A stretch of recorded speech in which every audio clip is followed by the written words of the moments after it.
день, дорогие друзья! С вами Школа Креатива и я художник-педагог Валерия Крылова. Сегодня я предлагаю нарисовать вот такие замечательные розовые пионы. Давайте посмотрим, какие материалы нам с вами понадобятся. Предлагаю взять несколько кистей фоновых, одну большую кисточку для рисования зеленой красочки, а другую для рисования розовой красочкой, чтобы эти цвета меньше смешивались и чтобы нам постоянно не приходилось перемывать кисть. Веерная кисть, ей возможно как растушевывать, так и рисовать прожилки на лепестках. Единичка, конечно же, и еще пару кистей, плоская и круглая, для формирования острых кончиков, например, у листьев. Мастихинчики у нас с вами, как всегда, по желанию.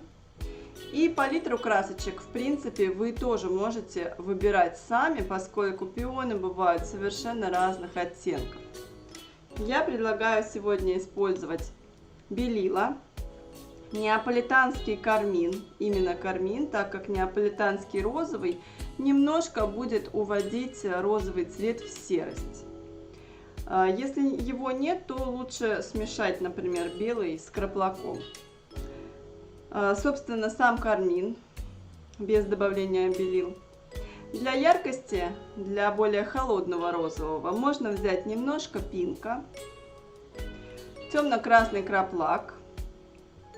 А для зелени нам понадобится кадмий желтый средний, охра светлая.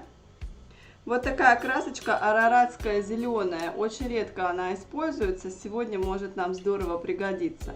Если ее нет, то можно брать коричневые цвета и смешивать с зеленым. А зеленый у меня виридоновый. Можно брать травяной, можно, кстати, смешивать и индиго с желтым цветом, тоже будем получать замечательные зеленые болотные оттеночки. Ну а начнем мы с вами с предварительного наброска. Я его сегодня даже маленькой кистью выполнять не буду, так как у нас композиция более-менее свободная, выполню ее средней кистью. Ну и в качестве разбавителя у меня, как всегда, льняное маслице.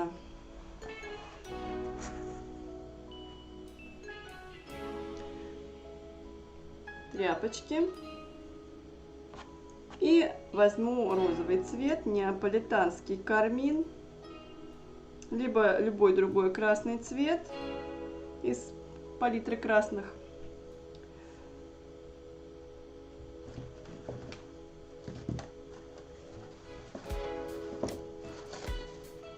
Кадмий красный, темный, тоже при смешивании с белилами дает очень симпатичный красный цвет. Темно-красный краплак при смешивании с белилами выдает нам красивые розовые сочетания. Поэтому красный мы с вами выбираем сами. Развожу маслицем и закомпоную два вот таких пока. Смотрите приложение Копирка, которое может идеально перевести изображение в нужный нам размер. Посмотрите, прозрачный экран, и с помощью ползунка я делаю изображение, которое мне нужно нарисовать. Мы взяли портрет, и прямо через экран я вижу свой карандаш и контуры изображения. Переношу их так, как мне нужно. Также, если мне нужно прописать детали очень мелкие, то я просто увеличиваю экранчик, и детали становятся видны. Можно каждую мелочь прорисовать, установив телефон на какой-то предмет. Сейчас в данный момент он стоит на стаканчике. Вот, получается такое вот прямо переведенное через наше приложение. Сейчас мы взяли холст большой, 40 на 50, и решили перевести пейзаж. Прямо смотря в монитор, видим, как карандаш описывает нужные нам контуры и переводит. То есть мы выстраиваем так ставим телефон на таком расстоянии, какой нам нужен холст. То есть мы любой размер, максимальный размер удобный 60 на 90. Минимальный — это спичечный коробок. Любой человек, ребенок, взрослый может перевести изображение с помощью данного приложения. Поэтому переходите по ссылке под видео, там вы увидите ссылочку на приложение. Также вы можете в вашем системе Apple Store или Google Play набрать слово «копирка» и выйдете на это приложение. Данное приложение будет хорошим помощником как для начинающих художников, так и для профессионалов для перенесения контуров изображения на холст. Так что дерзайте, используйте и делитесь приложением со своими знакомыми. Удачи вам, да пребудет с вами вдохновение. Полукруга.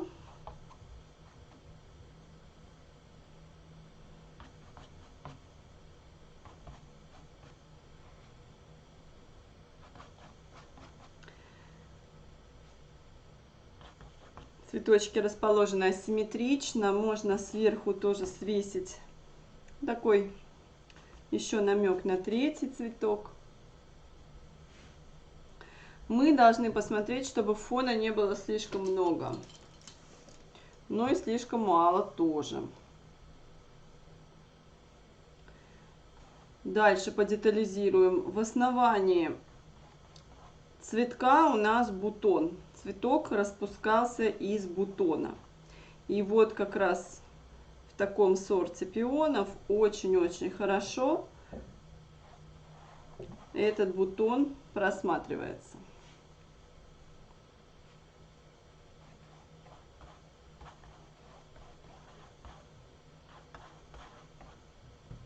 Мельчить не нужно.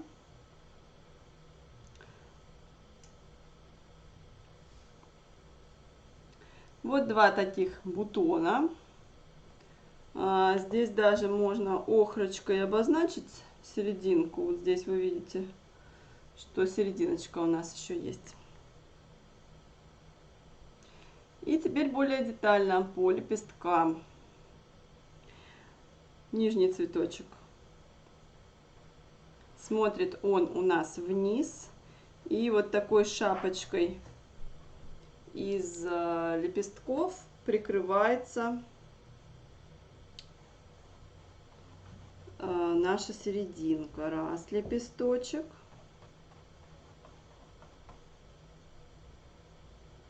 Два лепесточек. Три. И один в развороте.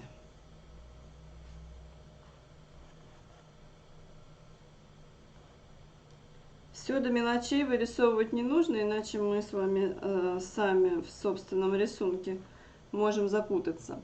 Для рисования пионов, да и вообще цветов, важно понимать, что все лепестки крепятся к стебельку, а стебелек является, если бы мы из серединочки вот так продлевать стали ось, то стебелек с противоположной стороны крепится к серединке. И все лепестки у нас вот сюда и должны стремиться. То есть вот у нашего бутона серединочка. Здесь не очень хорошо видно, но если бы мы с вами тоже здесь поставили точечку, да, если бы он был более раскрытый цветочек, то где-то вот здесь у нас бы проходил стебелек, так как цветочек у нас вниз смотрит. И как раз мы видим, что именно здесь, именно вот в эту точку крепятся все лепесточки. Только какие-то смотрят вверх, какие-то вниз, какие-то согнуты. Вот здесь, например, красивый в темноте такой лепесточек согнутый. Какие-то уходят вообще у нас за край холста.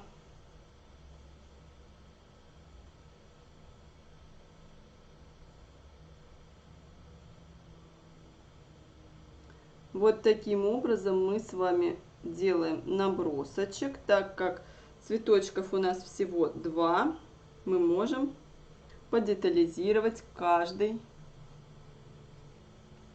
лепесток, нарисовать. Не нужно делать из них шарики, поскольку вы видите, что лепесточки, конечно, более-менее все одинаковые по размеру. Но так или иначе, каждый из них имеет свою собственную форму. Здесь у нас внахлёстик друг с другом лепестки соединяются. Но для того, чтобы в кучку не были два цветка смешаны, вот здесь есть пространство. Темно-зеленое, практически черное пространство вот здесь присутствует. Вот я серединочку наметила, там есть она, да? И маленькие лепестки я не буду намечать, я сейчас намечу только те, которые закрывают у нас эту самую серединку. Здесь тоже такой ракурс, только плотность лепестков такая высокая, и они могли и внутрь еще загибаться, что здесь серединочки не видно. Здесь-то я ее пометила только для того, чтобы показать вам, что с той стороны где-то выходил бы стебелек. Я ее сотру.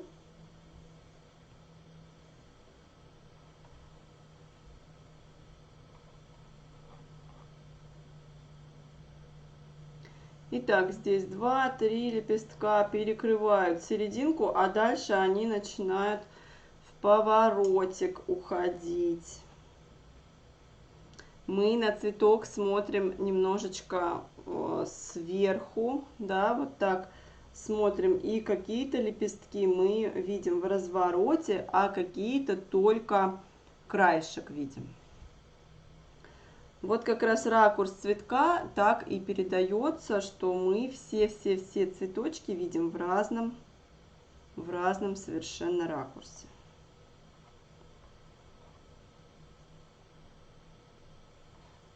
Вот этот лепесток очень интересный. Я сейчас возьму даже кармин, чтобы его показать.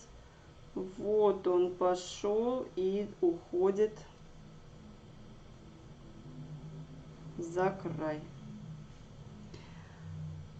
Когда у нас только два цветочка, есть возможность рассмотреть каждый, поэтому внимательно посмотрите на каждый цветочек, на каждый лепесток и найдите вот этот лепесточек с разворотиком.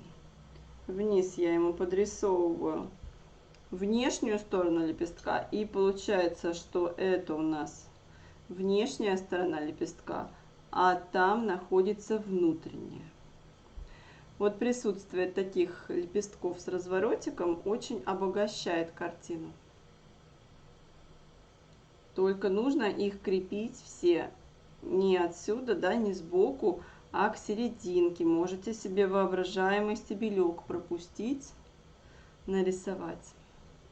Здесь тоже ракурс интересный. Смотрите, идет вот сюда линия. И дальше соприкасается с другим лепесточком от другого цветка.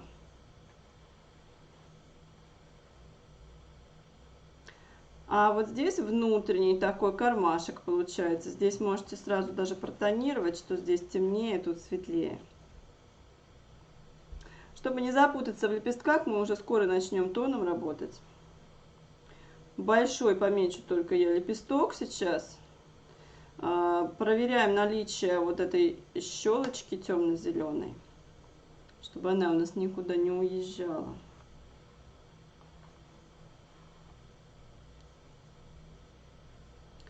Дальше пошел лепесток.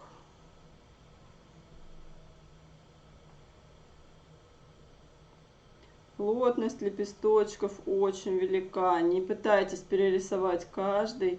Нам надо в основном с вами следить за внешней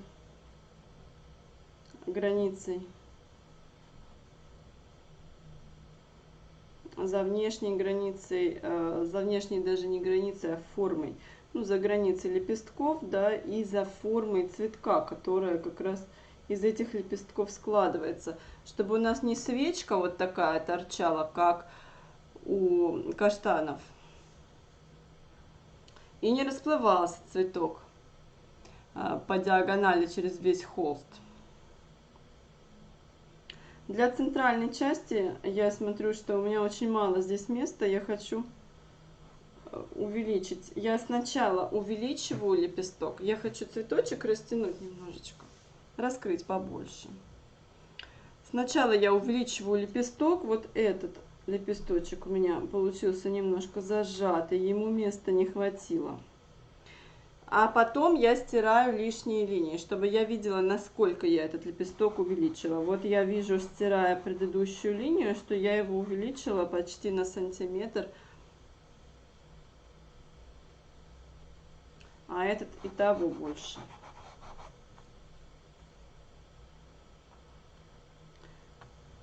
Следим за формой.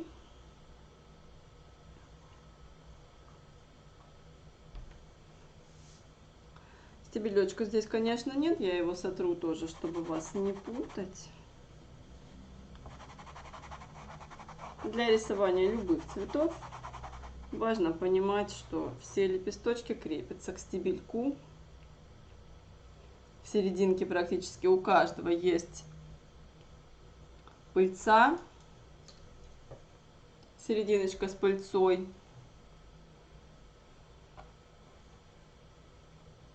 И намечу наверху, тоже лепесточки свисают. Хотите, здесь можно даже бутон подрисовать. Давайте подрисуем бутончик.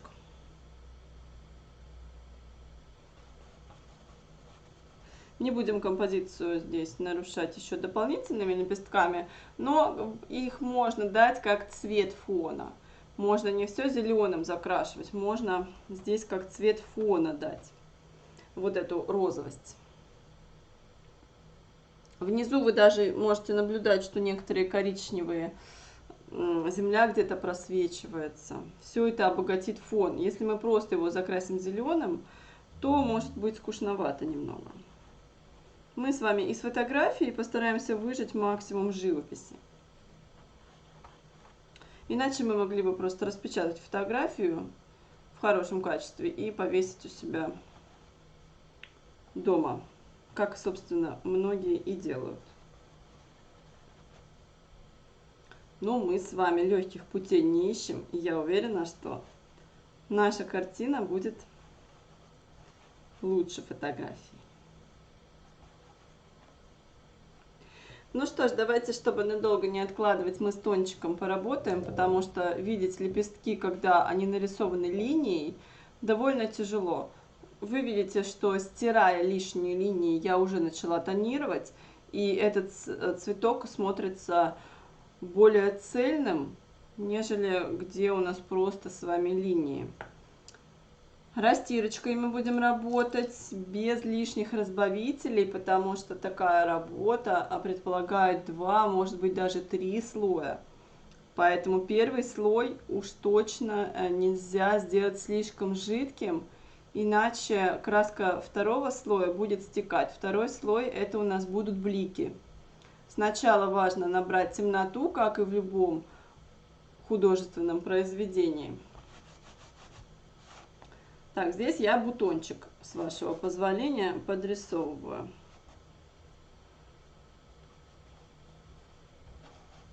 Заодно поучимся бутончики рисовать. Кисть даже, честно говоря, сейчас я не буду увлажнять. Пока постараемся поработать в растирку. Но здесь еще будет зависеть от того, какой у вас холст. Есть тянущие грунтовки, есть очень хорошие грунтовочки. Не знаю, какой холстик попадется именно вам, но пока вы первые штрихи не сделаете, вы, собственно, и не узнаете, какой именно грунт. Если вы будете наблюдать, что масло мгновенно впитывается в холст и кисточка отказывается скользить, тогда вы по чуть-чуть будете добавлять маслица из масленки. Ведь в состав масляных красок входит сухой пигмент и льняное масло. И скольжение от этого масла часто бывает достаточно для первого слоя краски. Но бывает так, что грунтовка очень тянущая, и тогда вам потребуется сначала очень быстро проложить первый слой, чтобы потом уже вторым слоем было комфортнее работать. Из представленных красных у нас неаполитанский кармин, пинк и темно-красный краплак. Кармин немножечко более яркий имеет цвет, нежели краплак. Нам с вами привычно работать на темно-красном краплаке. Из него действительно можно получить очень широкую цветовую гамму. Но для разнообразия сегодня мы еще и карминчик используем. И те, кто захочет более холодную цветовую гамму, я могу предложить использовать пинк. Если в палитре мы с вами ограничены по каким-то причинам, то в краплак можно немного ультрамарина добавлять. И тоже будет выход на слегка фиолетовые оттеночки. Тоже будет холодок присутствовать в картине. Я не включила в палитру неаполитанский розовый, поскольку при смешивании он может дать немножко серость. Если у вас нет неаполитанского кармина, лучше красный с белым смешать и получить замену неаполитанскому розовому. В любом случае мы с вами начинаем с темно-красного краплачка, которым мы оттеняем. Сейчас будете слышать, как кисть шуршит. Это значит, что я практически без масла работаю, чтобы второй слой у меня лег качественнее и с большей вероятностью в принципе лег. Вот кисточка шуршит. Краплачок с пинком можно брать, даже не смешивая. Холодок внутрь положить. Темнота нам нужна для того, чтобы на ее фоне были красиво видны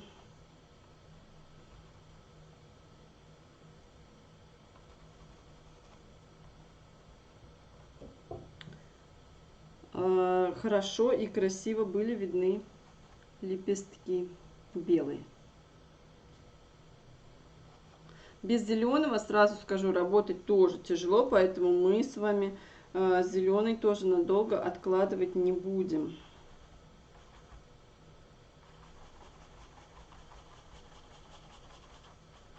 Кстати, кто переборщил с предварительным рисуночком, с маслицем, кто сейчас замечает, что кисть слишком уж хорошо скользит, я не предупредила, что протереть неплохо лишнее масло. Это делается для того, чтобы первый слой, опять же, как я уже сказала, ложился у нас практически в растирку, практически без масла. Самые темные места обычно внутри цветка. Здесь еще охрочка золотистым цветом, пыльца сделана, да, золотистым таким красивым цветом, но это можно и позже нарисовать. Белила я не беру.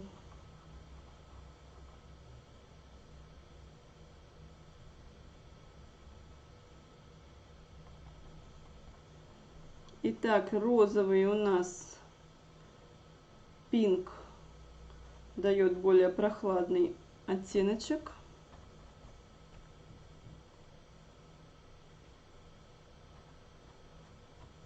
Высветлять в живописи гораздо проще, поэтому не бойтесь перетемнить сейчас. Малейшее попадание белой краски тут же высветлит нам лепесток. Можете даже вот пальчиком или салфеточкой так попротирать, протолкнуть красочку туда, внутрь холста, между крупиночками холста, для того, чтобы впоследствии мы могли спокойно работать цветом. Вот таким образом я накидываю краску. И сейчас на пальчик тряпочку намотаю. Только смотрите, чтобы тряпочка не ворсилась. Если ворсинки попадаются, то сразу же их протирайте. Убирайте мастихинчиком их.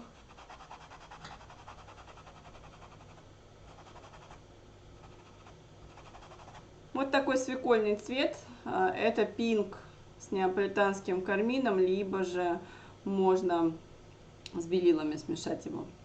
Если же вы наоборот хотите более теплый оттеночек, тогда вы можете желтенького добавлять. Только все это чуть-чуть. Что синего ультрамарина мы добавляем чуть-чуть в красный, чтобы фиолетовые пионы не получить в итоге. Что желтенького, если вы хотите теплый оттенок. Но если вы хотите теплый оттенок, тогда просто кармин не берите, берите пинк, извините. Берите либо кармин, либо краплак. Потому что зачем нам утеплять холодную краску? Мы лучше сразу возьмем теплую.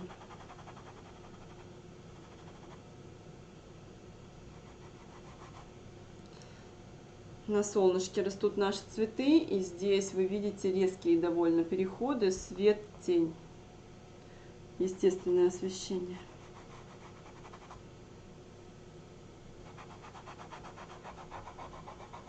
Остаточками краски тонирую полутона. У нас с вами, кроме света и тени, есть еще полутона.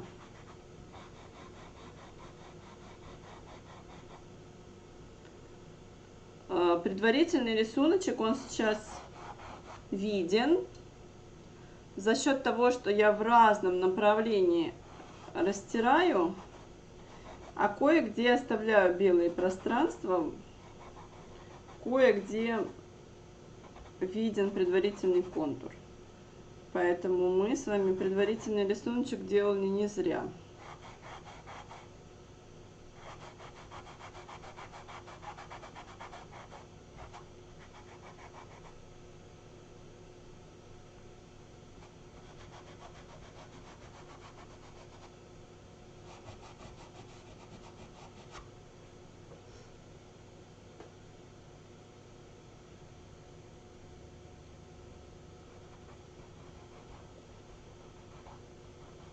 Темноту особо растирать не буду. Здесь в центре этого именно цветка самое-самое темное место.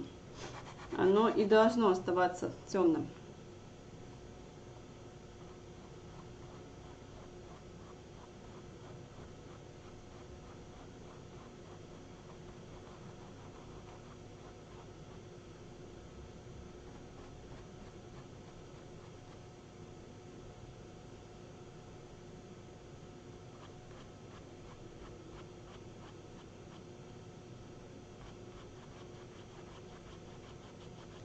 Не бойтесь потерять лепестки, когда наоборот мы сидим очень долго с белым холстом, то чаще это мешает нам, присутствие и наличие белого холста мешает двигаться дальше.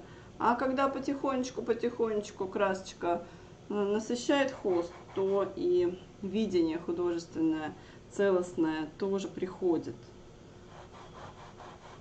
Если вы потеряли один из 100 лепестков, ничего страшного не будет.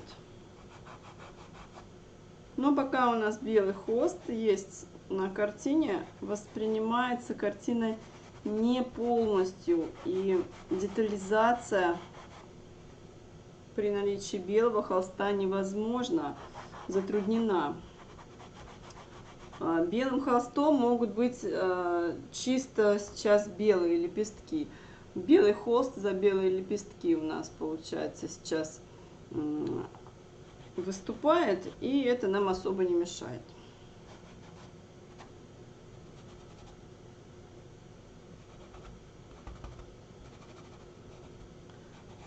Бутончик кругленький дорисую здесь.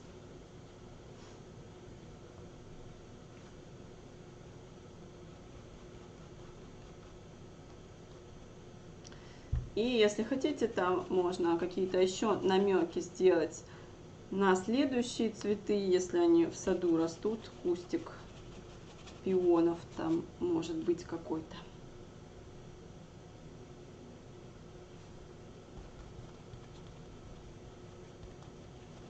В любом случае зеленая краска сильнее. Если вы передумаете, то вы закрасите здесь просто зеленым. Или где-то между лепестками эта краснота будет играть. А внизу у нас как раз с вами коричневый немножко есть.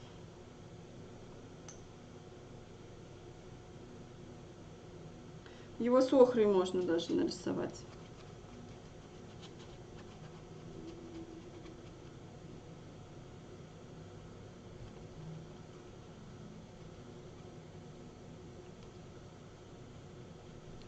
Умбра жженая, умбра натуральная, араратская зеленая красочка. Для коричневой, для темноты пойдет сегодня. Коричневым же цветом я буду подступать к цветам, поскольку зеленая краска очень яркая. Зеленая краска при попадании в розовый мгновенно убьет лепесток. А вот коричневая краска, она лессировочная, она с небольшими, невысокими покрывными качествами. Поэтому мы, конечно, с вами случайным образом заденем ее, но попадание в розовой и коричневой краски убрать попроще, чем попадание зеленой краски. Поэтому я сейчас закрашиваю коричневой красочкой. После того, как работа будет готова, если мне потребуется, я прокрашу зеленочкой. Но если темнота будет набрана и за счет коричневого цвета, то лишних движений выполнять мы не будем. Самое темное место у нас вот здесь по центру.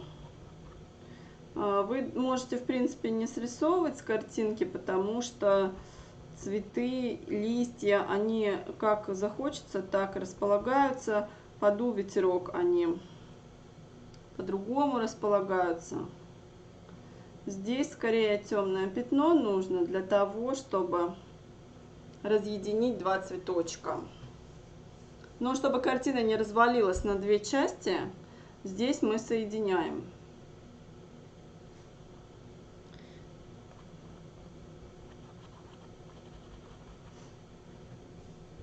Протонировать легким слоем коричневого можно весь холстик. Весь холстик протонировать, и посмотрите, я вот как будто бы красочку вот таким образом. Масло, кстати, я вообще не беру. Красочку я подталкиваю к лепесткам. Коричневые краски за счет того, что они лессировочные, они обычно и жидковаты. В них и маслица побольше. Из предварительного рисуночка здесь маслица у нас может тянуться. Поэтому я сейчас масло на коричневый цвет практически не добавляю. И снова в растирку. Самые темные участки так и останутся коричневыми, а по свету мы зеленым пройдемся. Добавим освещенности, добавим солнечности.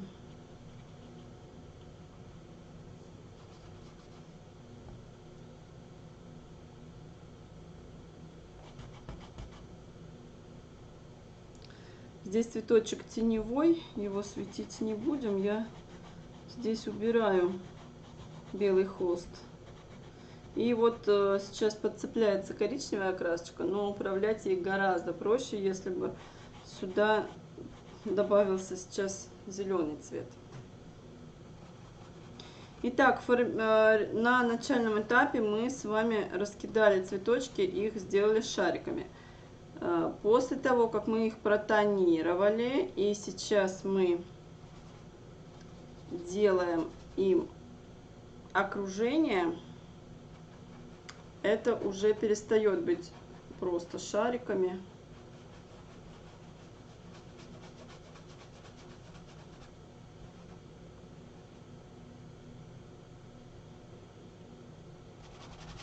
Умбра натуральная, умбра жженая, араратская зеленая. Вот такие варианты на замену, если краски есть не все. В темноту можно будет добавить с индиго, а на свет с зеленого. Поэтому такая подложка, она практически нигде не останется.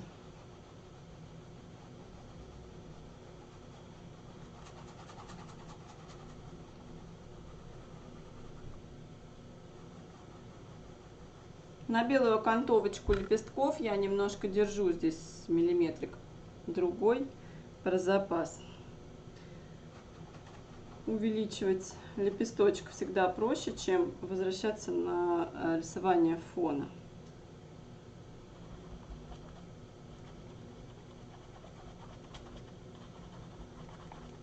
Меняю, как видите, направление движения кисти.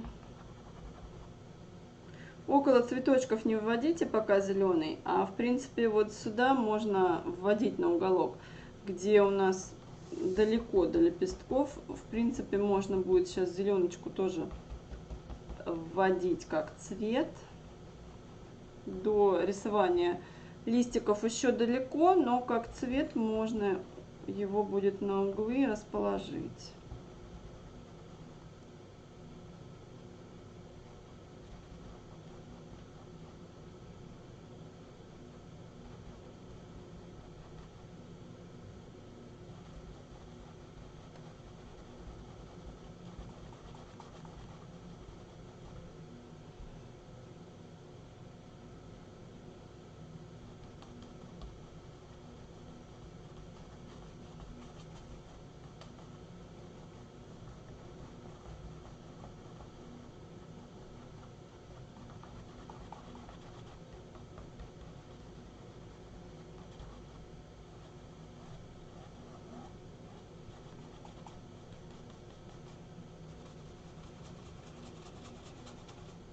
С коричневым сочетаю вот эту красноту, которую раньше сюда вводила.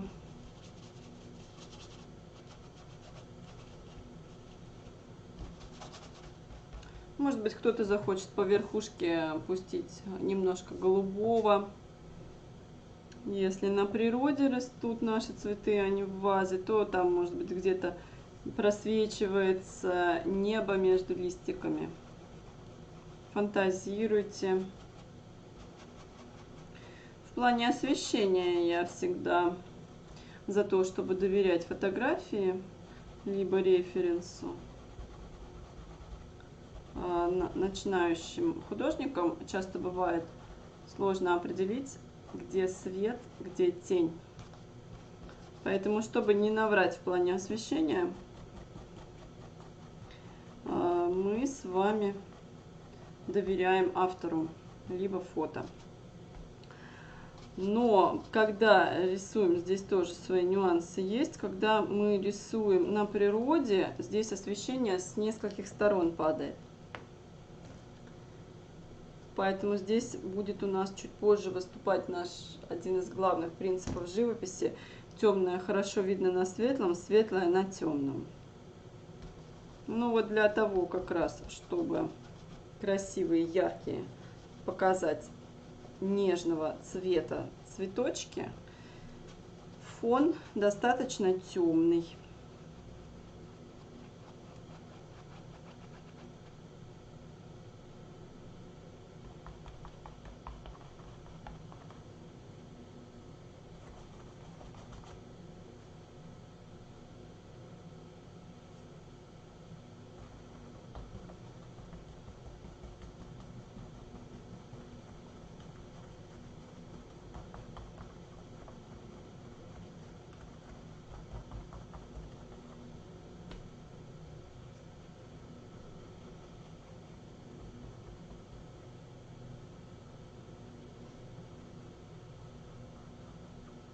Если вы ошиблись, то точно так же на салфеточку, на пальчик наматываем и стираем. И вы сейчас как раз должны убедиться, что перекрыть розовым коричневую краску гораздо проще, чем зеленую.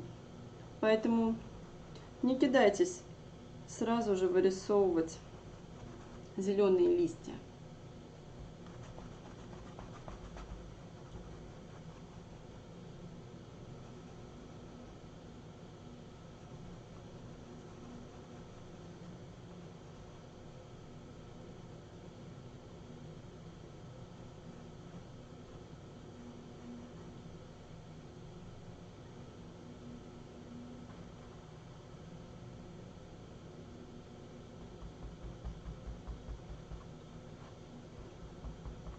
Я прокрашиваю сейчас араратской зеленой. Ей на замену умбра натуральная, умбра жженая. В принципе, Марс коричневый, потому что мы так не оставим фон, мы будем его где-то в зеленый выводить, где-то в темноту еще больше углублять.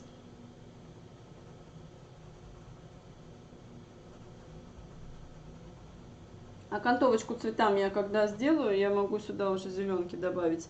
Веридоновый зеленый, можно травяной зеленый, здесь тоже вы в палитре можете выбирать. Ну и, конечно же, зеленый можно смешать самим, когда мы с вами любой синий с любым желтым смешиваем. Мы получаем зеленый. Индиго с желтым тоже замечательный болотный зеленый оттеночек нам дает, так как индиго не совсем краска черная, а все-таки чуть-чуть синевой.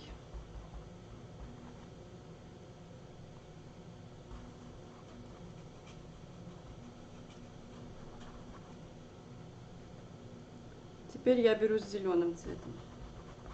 Но я кисточку не мыла, поэтому коричневый цвет, он там в волосках кисти у меня присутствует.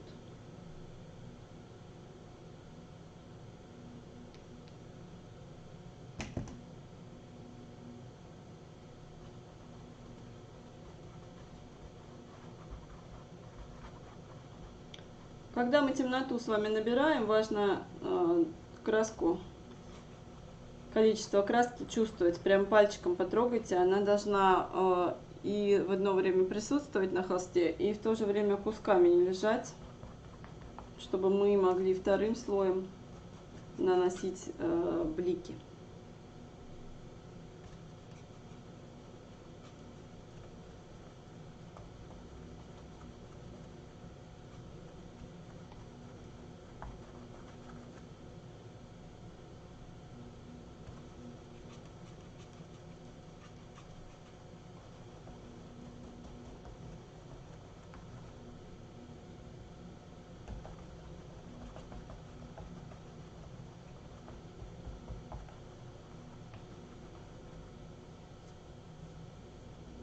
Вот таким образом, набрав темноту, мы видим, как светится сейчас розовый цвет и как светится сейчас белый холст, вместо которого мы, конечно же, будем класть белую красочку. Смотрю одновременно за формой.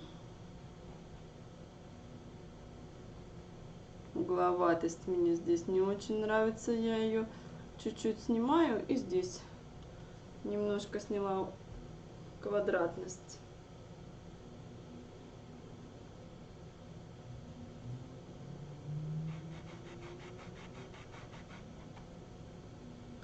Эту кисть я оставляю, она на коричневом, на зеленом, я другой буду кистью сейчас работать.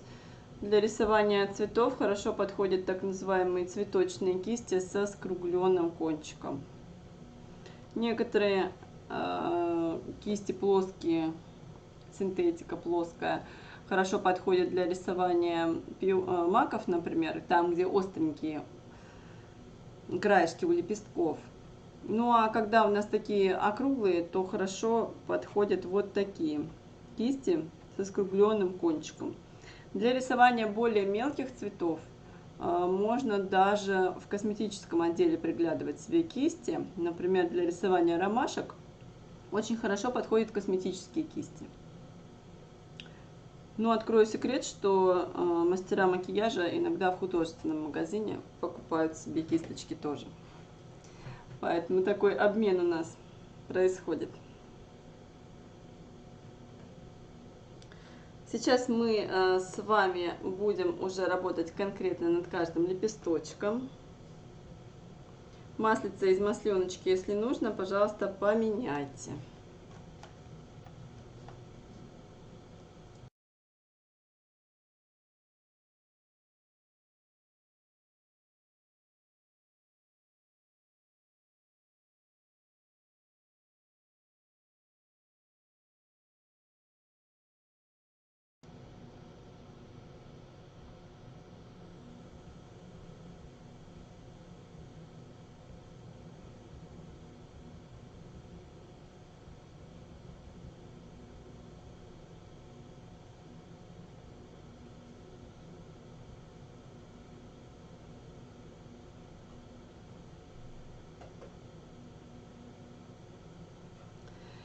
Итак, меняем мы с вами салфеточки, все грязные салфеточки мы выбрасываем. Меняем маслице, если нужно. Также смотрим, чтобы мы могли протереть какие-то лепестки, если случайно заехали.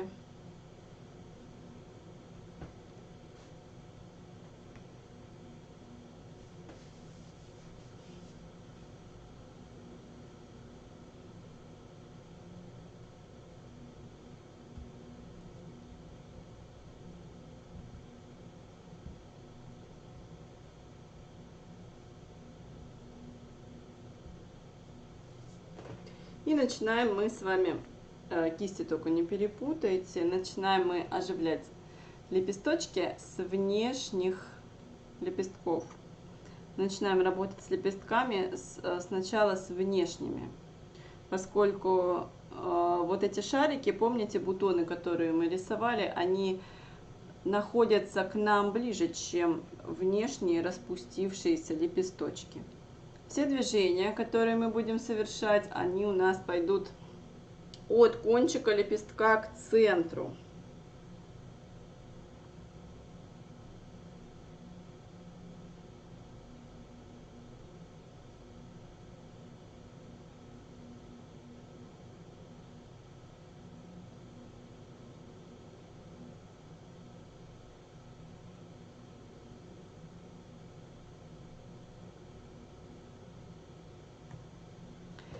Еще разочек протрите, пожалуйста, посмотрите, если сильно заезжали, протрите чуть-чуть. Но на самом деле, когда рисуем мы с вами на природе предметы, в данном случае цветы, не всегда объектив камеры передает, но для вашего понимания нужно знать, что рефлексы в живописи есть, и живопись становится живописной как раз благодаря оттенкам, многообразию оттенков, многообразию цветовых сочетаний. Поэтому если у нас в розовый чуть-чуть потянется коричневый, мы специально сделали не зеленый, а коричневый, то ничего очень страшного не случится. Мы мастихинчиком белизну всегда можем добавить на завершающих этапах. Тереть по одному и тому же месту белой краской не нужно, она от того белее не станет. Просто сейчас мы с вами рисуем внешние лепесточки, а они по большей части белые, поэтому такой сразу нюансик оговариваем.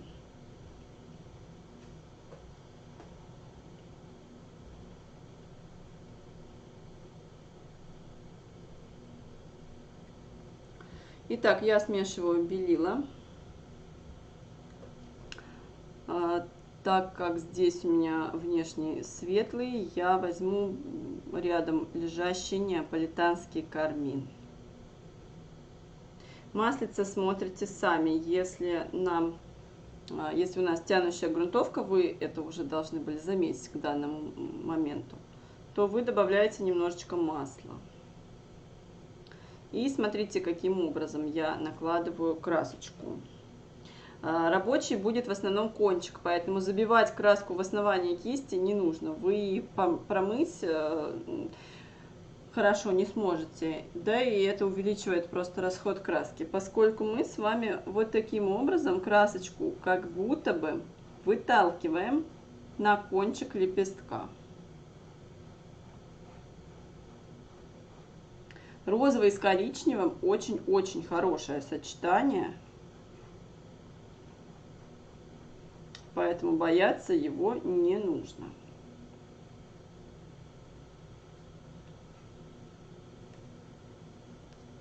Подрозоветь всегда мы можем.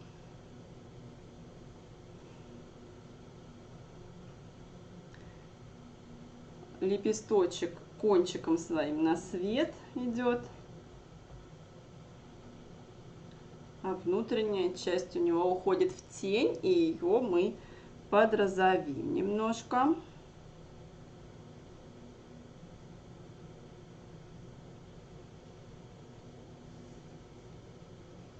Вытираю кисть на кончик, только на кончик набираю белила. Вот их можно себе прям так растянуть, чтобы набирать только на кончик беленького. И оживляю только краешки. Чуть-чуть оживляю, вот как будто бы тоже выталкиваю красочку. Пальчиком дотягиваю, чтобы это не было как обводка. Пальчиком дотягиваю в общий цвет. Вот здесь лепесточек у нас совсем беленький. Его прямо как есть белым я и рисую.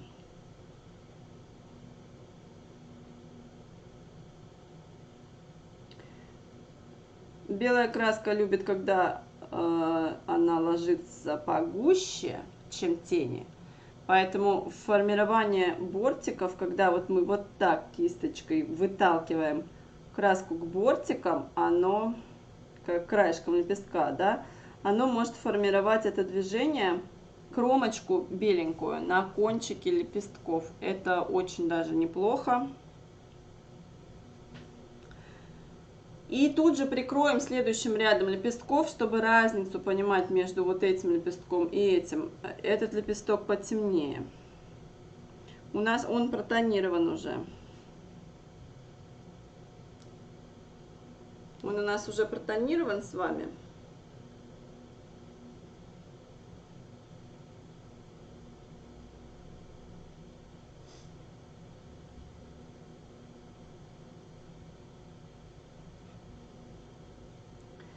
Мне остается лишь уточнить его по форме, чтобы нахлест произошел одного лепестка на другой. Вот здесь.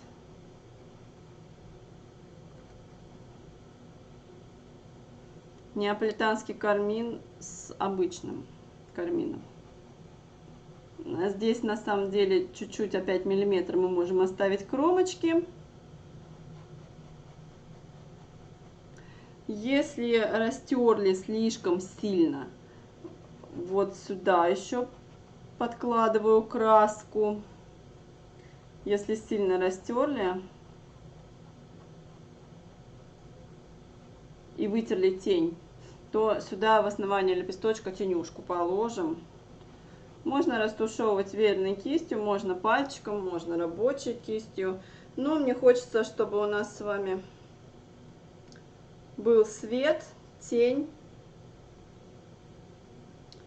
и полутона. Вот тень, она ближе к основанию. Полутончик мы растерли. А теперь я беру свет на кончик кисти. И вот таким образом делаю такую окантовочку. Эту окантовочку можно выталкивать чуть-чуть на фон, делая не идеально круглый, как ножничками подрезанный лепесточек, а все-таки чуть-чуть фигурный.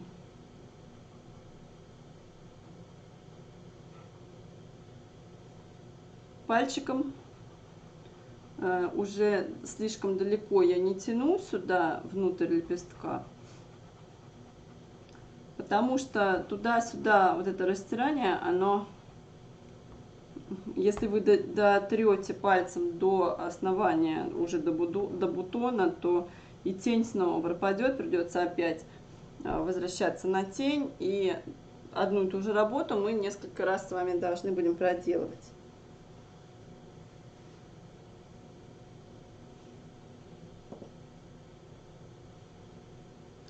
Если белизна краешков не устраивает, можно чуть позже мелкой кистью пройтись по самым светлым участкам.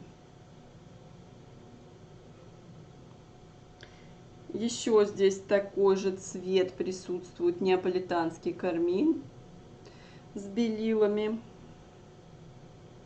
Вот такой лепесточек.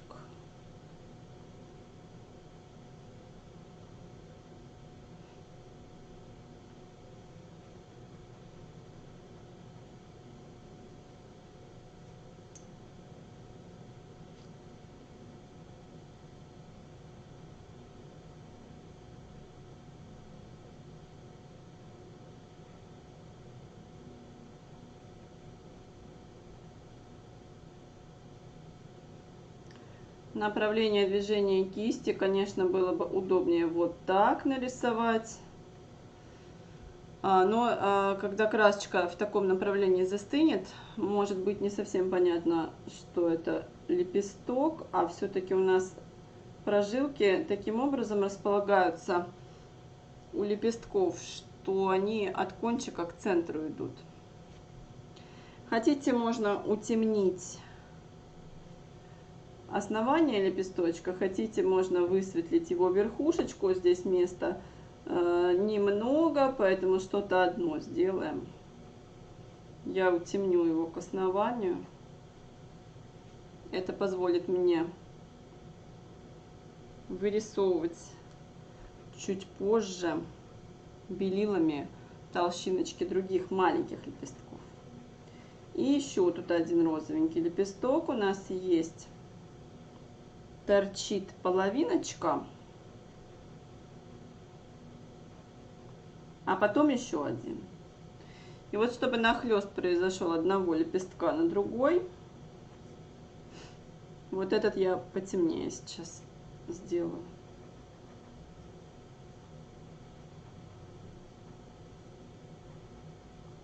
Я пальчиком практически на месте топчусь, я туда вот нажимаю посильнее. Я не тру по плоскости, я скорее больше нажимаю.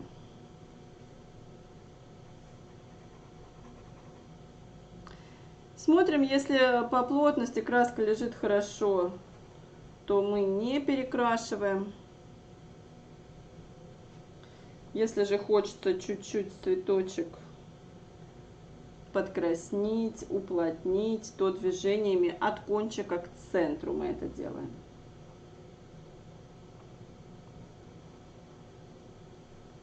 И для плавности переходов пальчиком обязательно производим растушевку. Кто пальчиком не любит рисовать, можно веерной кистью это делать, можно рабочей кистью, если ее вытирать.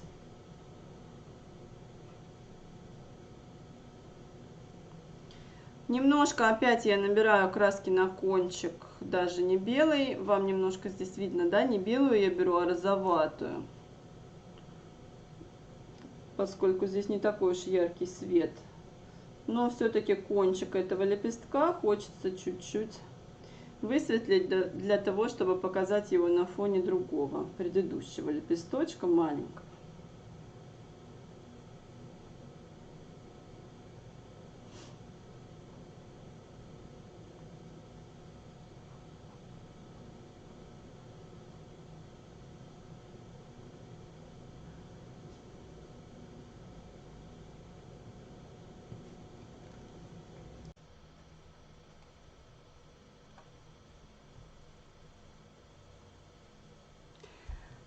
Те лепестки, которые будут закрыты еще одним рядом, нигде конкретно заканчивать не нужно. Поэтому здесь вы можете к центру красочку стягивать, стягивать, стягивать. Таким образом у вас плотность краски будет увеличиваться потихонечку. И плотность лепестков таким образом тоже будет увеличиваться.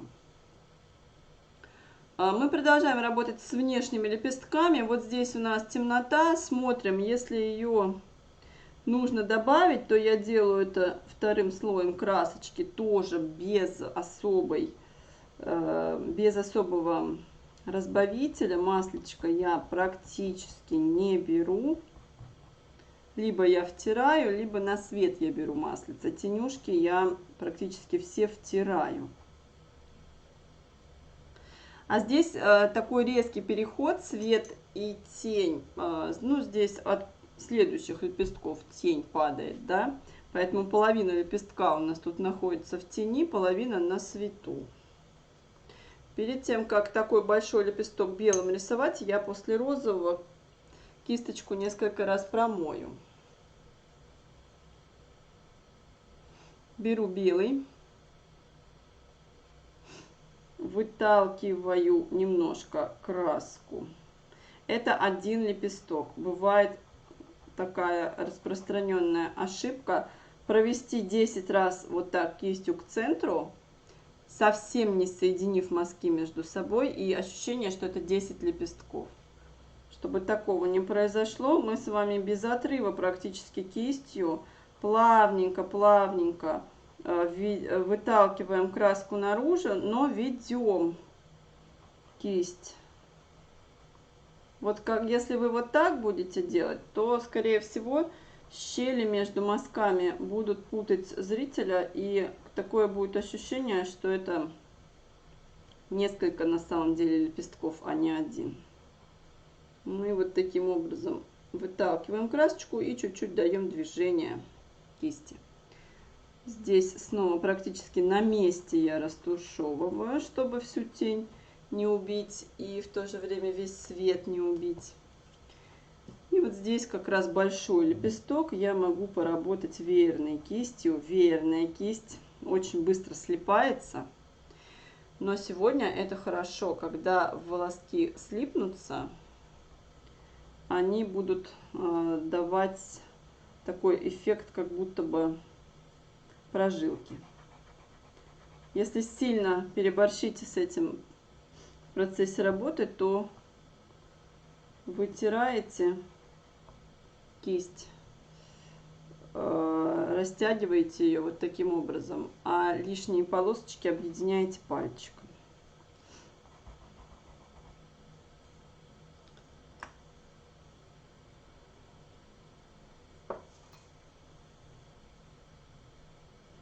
Здесь большая вероятность тень высветлить, поэтому снова мне здесь приходится возвращаться на темно-красный краплак, чтобы вот под этот лепесток подготовку произвести, чтобы он был максимально виден на фоне предыдущего цветочка.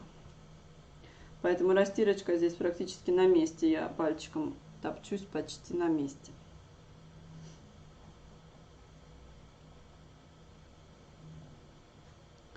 Здесь плотность краски меня вполне устраивает. Я сейчас начну оживлять.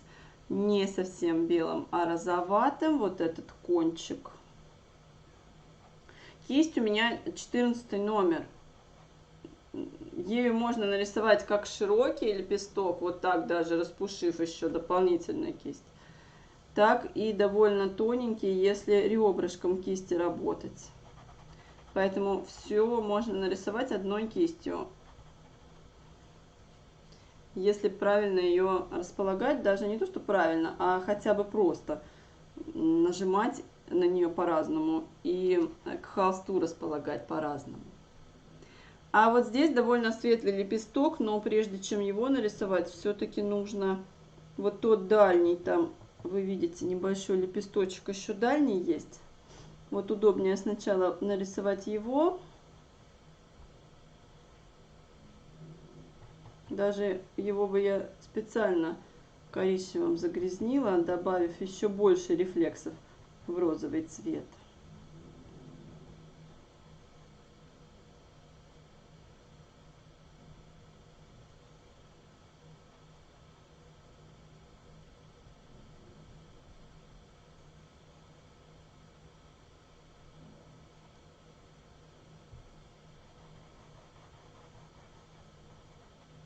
Ну а теперь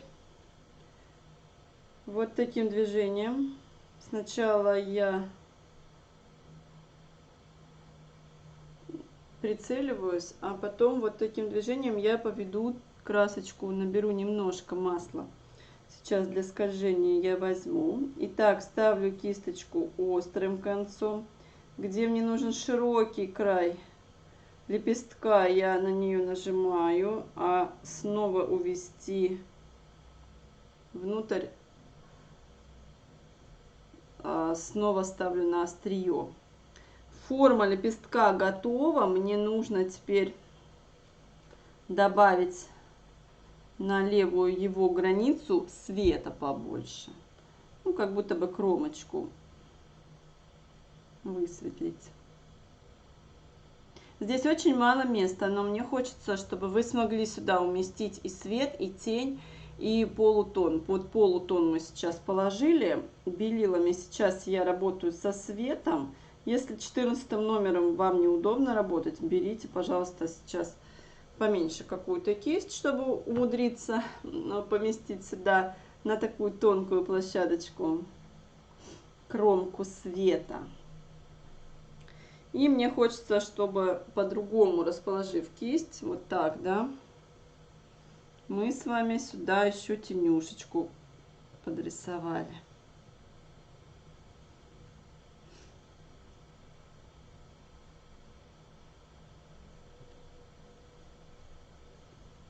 Вот тот лепесток должен быть темнее. Если не угадали с тоном, придется на него вернуться. Здесь коричневого немножко возьмите в краплак, или в пинк, или в краплак, что вы там выбрали. Немножко коричневого, потому что там тени сильные. И пусть он будет в глубине, в темноте. Кстати, вот этот цветочек тоже неплохо туда увести в темноту. Тоже немножко с добавлением коричневого, так как близость зеленых оттенков листвы на розовый нам дает коричневые рефлексы.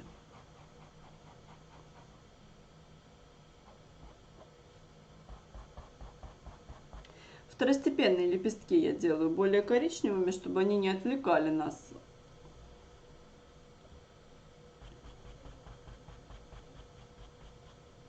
Но здесь коричневый сам может попадаться, поэтому смотрим. Если коричневый и так отовсюду лезет, то дополнительно его не нужно добавлять.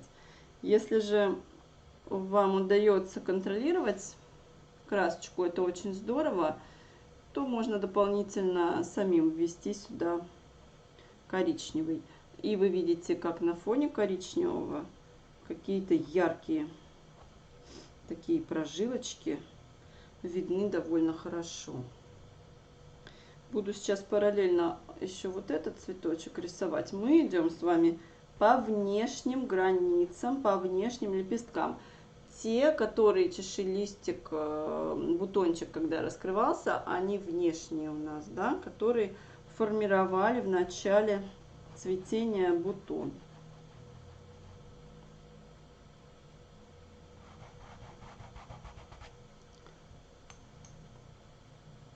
Белая краска, чуть-чуть маслица можно, если она подветрилась особенно.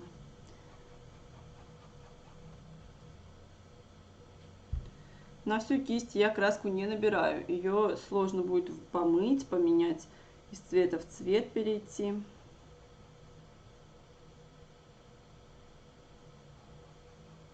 Выталкиваю красочку на коричневый цвет. Если он цепляется, то я слежу, смотрю. Если его очень много, конечно, я его поменяю краску. Если же нормально за рефлексы сходит, то туда-сюда перемывать кисть не нужно. И уж точно не стоит белый бесконечно слой на слой, на слой, на слой накладывать. Лучше чуть-чуть подождать. У нас еще впереди большая работа.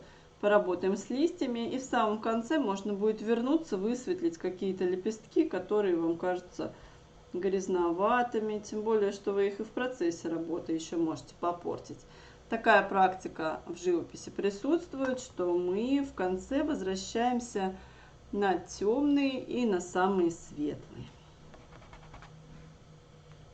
Ну а пока у меня краска белая на кисти, я внешние лепесточки оживляю вот здесь.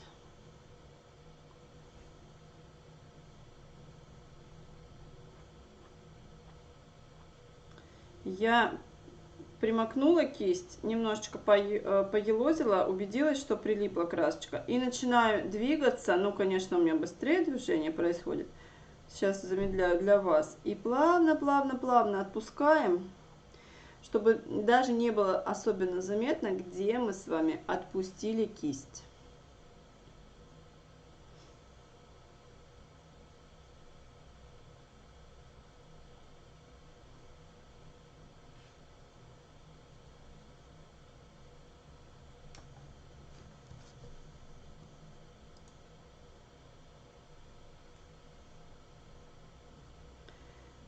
Такой нюансик, смотрите, здесь от цвета идет тоненькая толщинка и уходит в лепесток, в основание. Переборщили, чуть-чуть прям пальчиком подотрите, чтобы эффект обводки снять.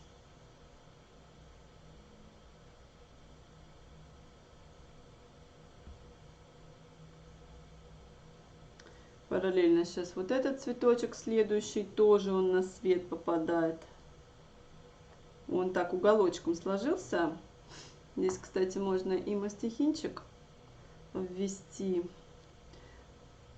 чтобы показать, что он таким образом согнулся.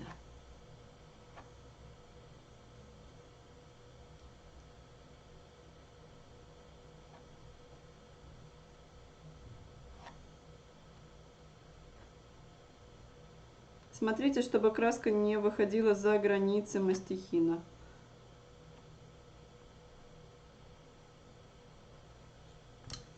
Места мало для перехода в розовый, поэтому снова практически я на месте топчусь. А еще лучше, если вы будете отпускать мастихин плавненько, чтобы сразу же и переходил белый в розовый. Вот так дергаю мастихинчик немножко, чтобы он перешел плавненько. Тут чуть-чуть я вышла за границы, но это я корректирую фоном. Ну, даже чтобы не откладывать, сразу же и подкорректирую.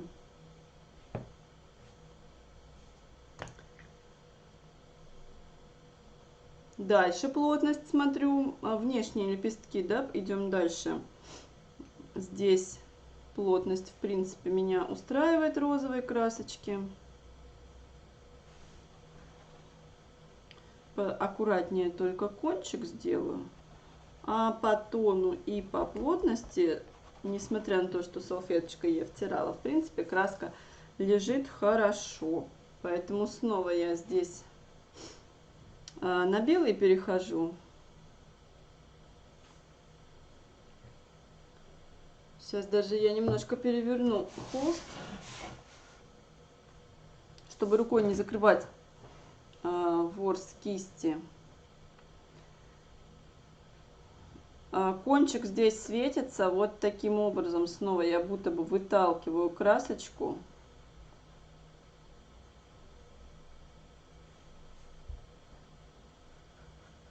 Довольно большой лепесток. Не надо делать его идеально круглым. Вы видите там выступы, да, какие-то? Вот можно их прокручивать кисточку то так и сделать контур поинтереснее.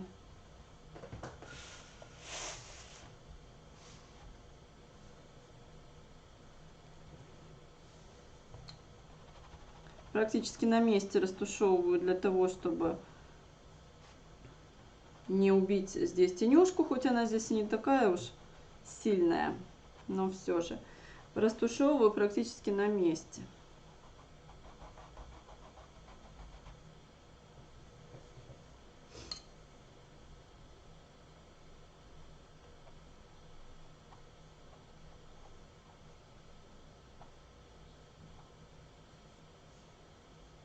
Веерной кистью можно растушевывать, тогда будут такие, даже если ее в розовом, немножко кончики опустить в розовый, то такие полосочки будут проявляться. Это для тех, кто захочет сделать прожилки. Вот она потихоньку уже начинает склеиваться. Она уже не такая пушистая, как была в начале. И вот как раз такие прожилочки с ее помощью могут очень здорово появляться. Чуть-чуть подтяню начало этого лепестка, прошла с белым цветом. Далековато. Дальше на очереди еще внешние лепесточки. Вот эти у нас. Тоже смотрю, что здесь по плотности краска в принципе неплохо лежит. Я просто уточняю форму лепестка, да, по границам форму лепесточка уточняю. Снова набираю белила. Здесь тоже бутон как будто бы вот тень бросает, поэтому здесь кончик ярко-ярко светится, а основание вот данного конкретного лепестка, оно в тени. Поэтому я здесь снова буду растушевывать либо веерной кистью, либо практически вот топтаться на месте, чтобы тени все у нас не ушли. Ну, если ушли, у нас запасная есть кисть. Туда-сюда кисточку я не рекомендую перемывать, потому что у нас такой яркий, красивый розовый цвет. Его не хочется загрязнять и усреднять. Поэтому у меня для белого уже кисть одна оказалась. Одна для зеленого. Единичку я не беру, я сейчас большой кистью работаю, но если вам неудобно большой, то, конечно же, берите единичку для где-то для обводочки, для того, чтобы краешек лепестков сделать таким резным.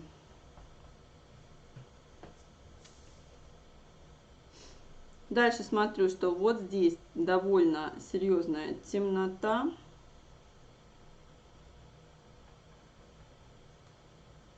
Это краплак и пинк я беру по очереди. Краплак слишком теплый, а пинк слишком холодный, поэтому я их вместе сочетаю.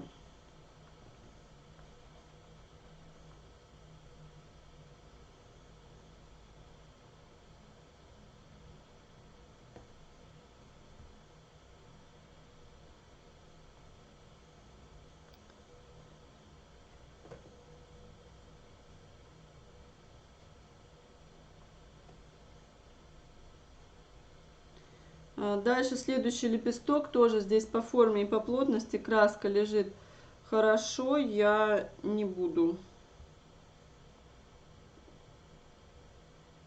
ее поправлять, я сразу же белилами работаю здесь. Тут, смотрите, нахлест идет один лепесток на другой. Но один лепесток, он в рефлексах, весь в тени, вот его можно прям по коричневому прорисовать. Не стоит слишком сильно аккуратничать. Попробуйте, зацепите розовым цветом коричневый, и вы увидите, что цвет довольно красивый. Благородный, такой грязно-розовый.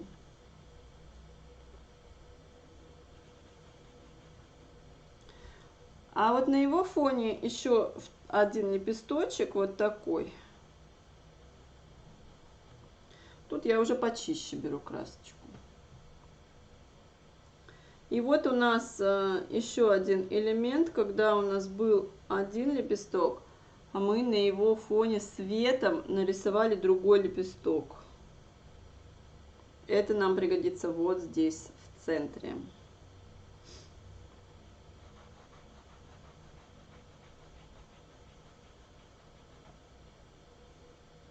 Дотираю почти на месте, чтобы не убить всю вот эту маленькую темноту. Она здесь нужна для того, чтобы следующий лепесток хорошенько высветлить.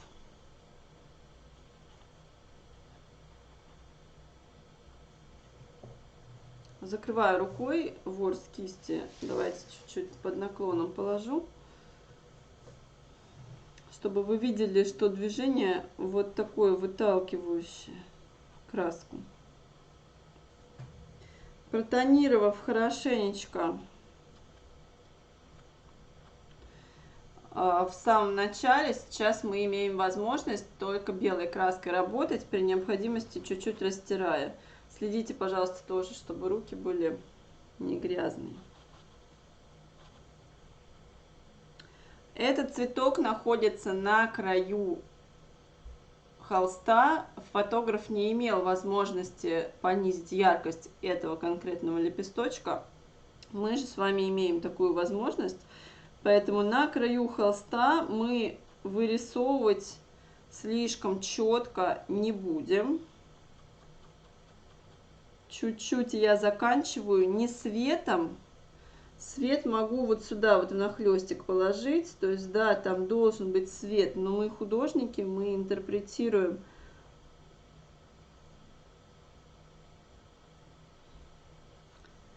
Мы светом не весь лепесток нарисуем, только кромочку одну и кромочку вторую. Смотрите, как она сейчас красиво вот здесь тоненькой линией пойдет. Вот так. Если линия не тоненькая, не получилась тоненькой, то вы ее прям вот так пальчиком протрите. Вы таким образом тень натягиваете на эту линию, и она сама собой становится потоньше.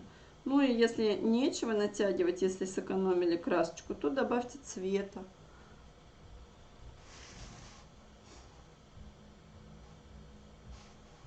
Вот так мы с вами прошлись по внешним лепесткам.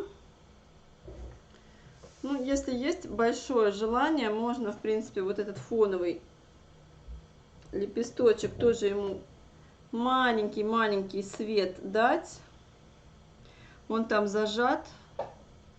Но только свет должен быть действительно маленьким, потому что здесь у нас край холста.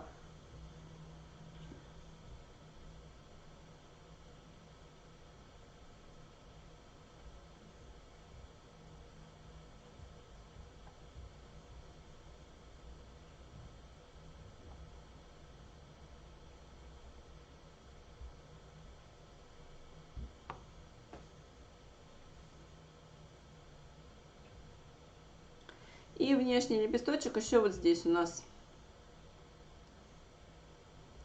Плотность проверяю.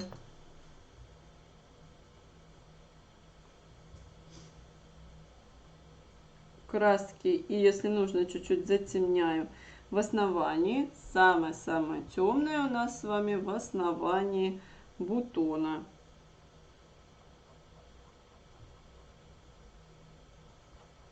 Эта темнота подчеркивает цвет следующих лепестков. Если в начале первым слоем она не набралась или при растирании чуть-чуть заглохла, высветлилась, то сейчас добавляем ее, а потом свет.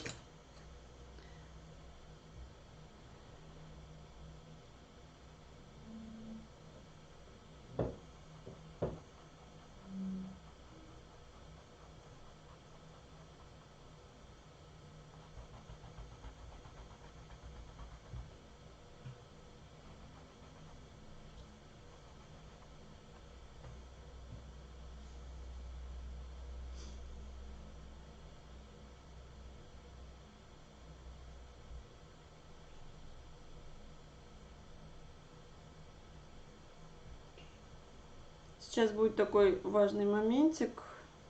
Лепесток будет переходить из одной плоскости в другую. Это сейчас я рисую внутреннюю часть. Помните, мы здесь вот такую волну делали?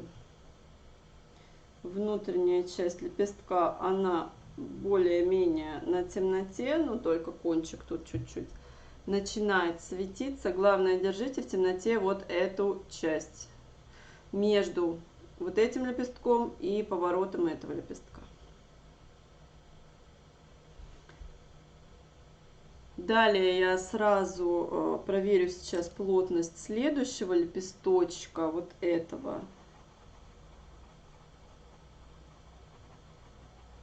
только даже на границе с тем, который собираюсь рисовать. И начинаю вот эту волну, которую мы с вами вот так делали, да, начинаю ее высветлять.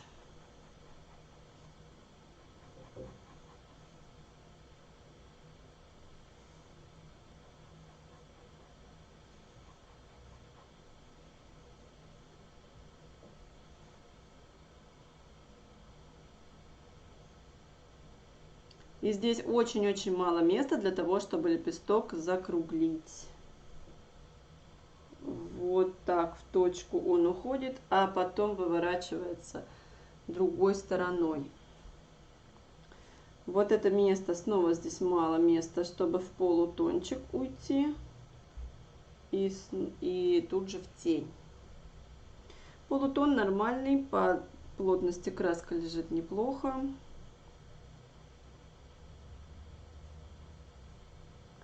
Цвет светлый.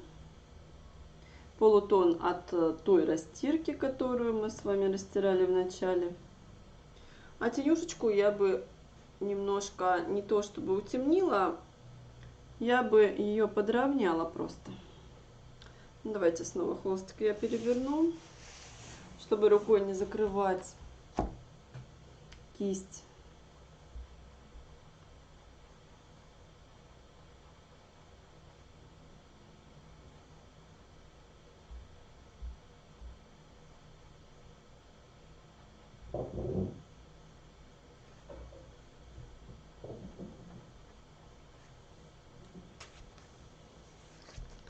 Вот таким образом лепесток из света уходит в тень. Тут снова можно взять веерную кисть и прожилочки порисовать, только чтобы эти прожилки ни свет на тень не согнали, ни наоборот, где-то в средней части. Ими можно поработать.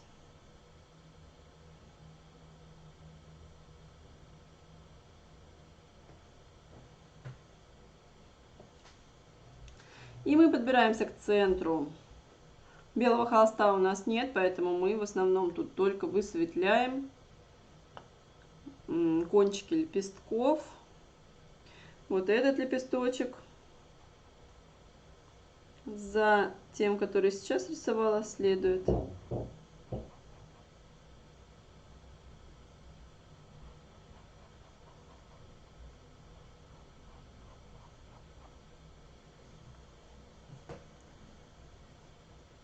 Растирание происходит практически на месте, поскольку места здесь не так уж много.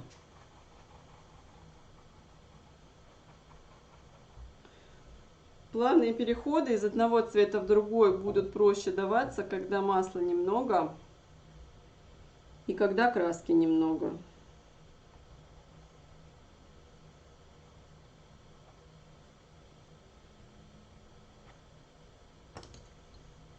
Если попортили или растянули всю тенюшечку, то возвращаем ее. Кстати, можно и сюда заодно проходить потихоньку.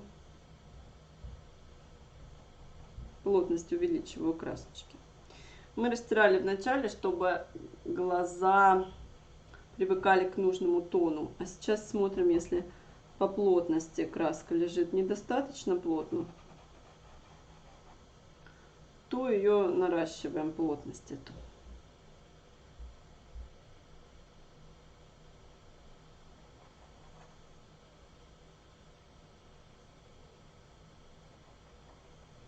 Смотрите, здесь белее белого мы не можем нарисовать цвет, мы можем сделать за ним чуть-чуть потемнее.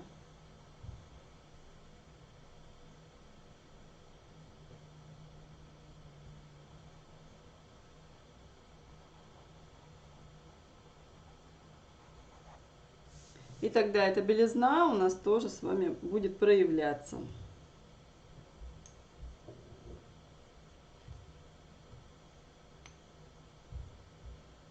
Итак, довольно большой лепесток. Кстати, его край в тень уходит, а где-то вот от этого выступа начинается максимальное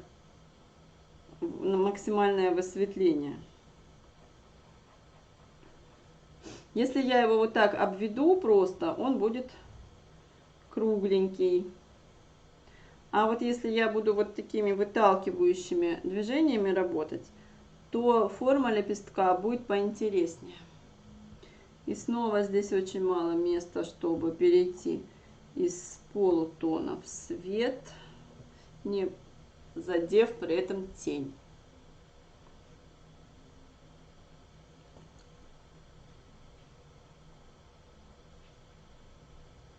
Вот такой маленький круглый лепесточек тут у нас присутствует.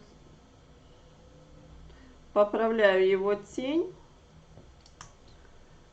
А свет вот таким образом выбираю, прямо минимальное здесь движение, потому что снова места очень мало. Но я понимаю, что он крепится к серединочке, и вот так он завернут. Поэтому я растушевочку произвожу, очень-очень резко проворачивая кисть. Еще раз я беру немножко краски и вот таким образом закручиваю лепесточек к серединочке. Вот так он лежит.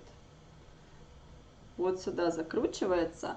А сейчас еще один будет более светлый лепесточек. Это не самый светлый лепесток. Вот второй сюда идет самый светлый. Но для того, чтобы перед тем, как его рисовать, давайте окончательно плотность красочки здесь наберем.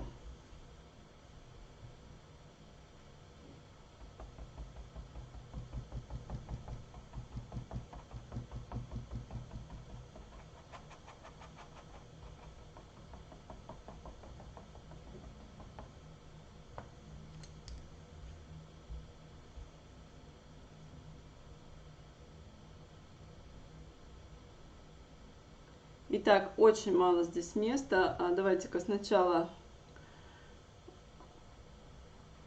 темноту положим. Но здесь такая темнота условная. Она относительно света, конечно, темная. Но покраски очень-очень, конечно, микроплак. Я на кончик набираю красочку. И вот этот пошел лепесток. Он в сильном ракурсе. Мы видим только его кончик. Места здесь для растушевки совсем немножко.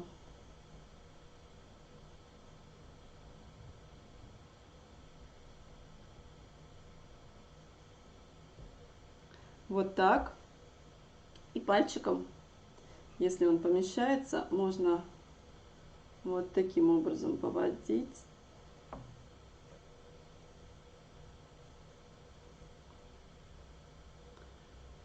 И тут же еще два лепестка. Кончик только я его обозначаю. Выбираю светом кончики. Так.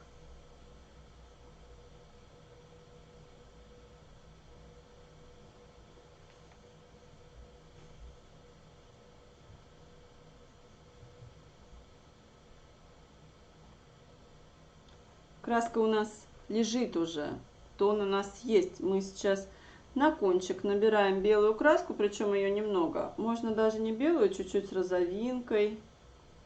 И вот таким образом я высветляю кончики лепестков. Сейчас будет увеличиваться их плотность.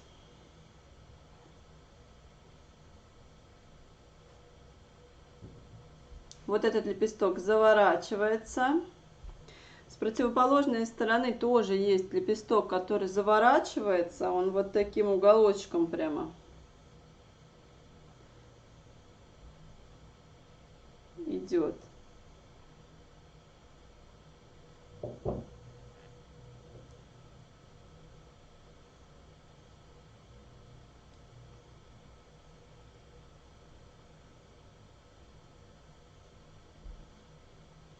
Еще разочек я проверяю темноту, проверяю плотность красочки.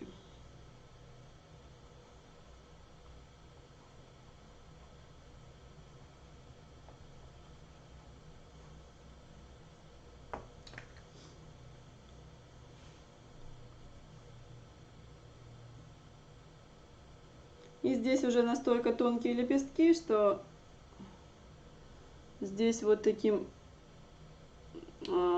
тоненьким контуром я их высветляю.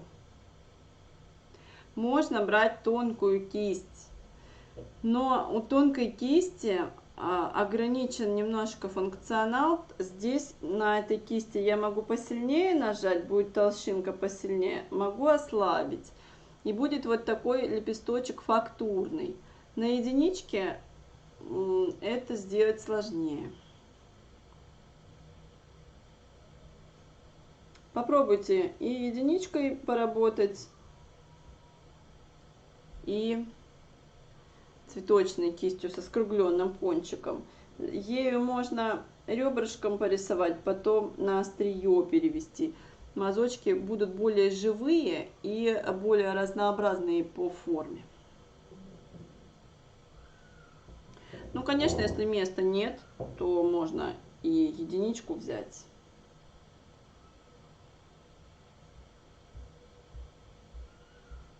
И плотность лепестков мы здесь наращиваем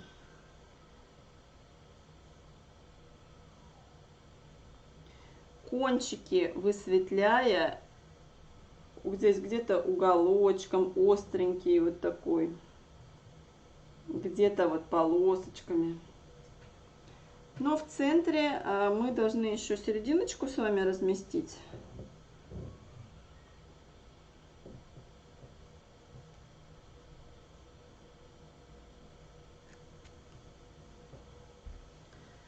Серединка будет у нас в темноте, и она будет охрой нарисована.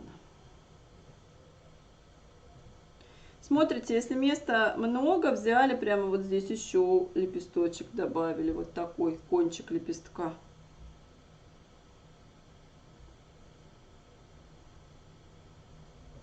Смотрите, главное, издалека свою работу, чтобы там дробности никакой не возникало. Если возникает, вы можете вот эту линию нижнюю как бы растянуть вот так. Ну и по тону здесь настолько сочетание на нюансах, что вы как нарисовали, так в принципе и убрать можете эту белую линию, если почувствуете, что дробность. Вот здесь, например, мне неразбериха не нравится, я чуть-чуть ее втушевываю в тень. Я лучше подчеркну еще большим светом вот этот лепесточек. Он у меня сразу же будет вылезать вперед.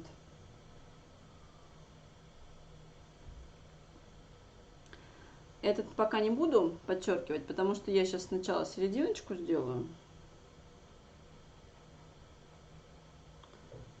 Я возьму другую кисть, этим мыть не буду.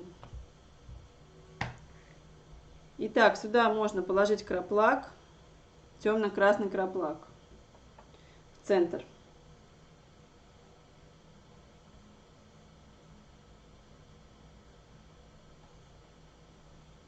Можно немножко коричневого добавить. Их можно вместе сочетать.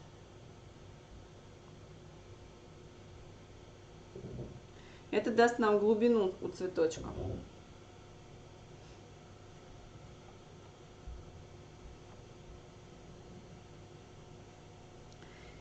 И охрой делаю такими движениями, как лодочки. Там внутри у нас пыльца охра. И еще разочек можно несколько движений сделать желтым, чтобы эта серединка не вываливалась сюда наружу, а все-таки какой-то свет туда в то же время попадал. Поэтому здесь желтеньким я несколько движений делаю, чтобы коричневатый и краплак, которыми мы формировали темноту, чтобы их не убить, но в то же время показать, что какие-то лучики света туда попадают. И завершу работу с этим цветочком. Я вот эту серединочку прикрою еще разок более светлыми лепестками.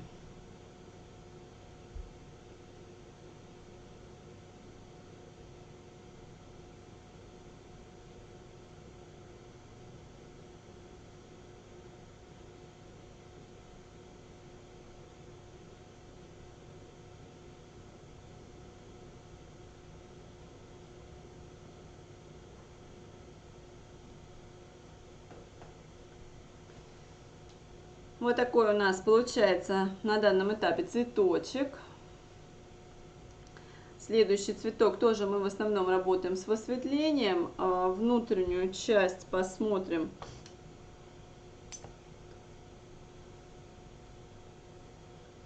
Внутреннюю часть чуть-чуть подтемним. Тут уже нет вот такой серединки, но темнота такая же присутствует. Краплак здесь я не буду только брать коричневый, потому что я не хочу, чтобы... Мне предстоит с розовым растушевка, не хочу, чтобы он подкрашивался.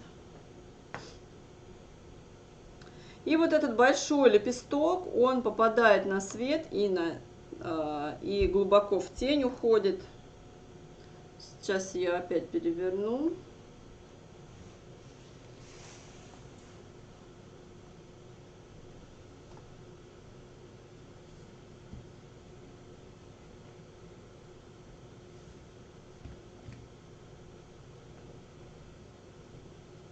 Вот его кончик светится очень-очень ярко. Из серединки он выходит довольно далеко. А потом сразу же переходит в тенюшку. Чтобы перейти в тенюшку, я сейчас буду растушевывать посильнее. Вот так. Мастихином можно этот цвет подчеркнуть, если сейчас он пропадет у нас. Главное, белого холста мы не оставляем с вами.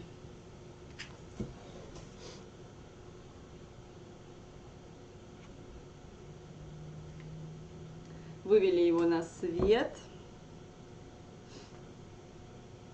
Дальше он резко идет в тень. Здесь, кстати, снова можно прожилки поформировать веерной кистью. Заодно поперегонять красочку туда-сюда, но только не затемнив вот этот кончик. Вот можно утемнять верхнюю его границу, верхнюю границу этого лепесточка.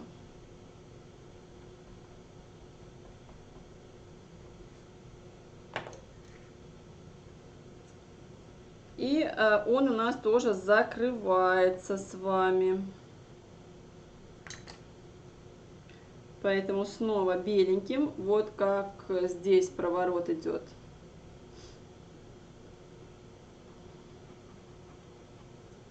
Формирую внешний контур.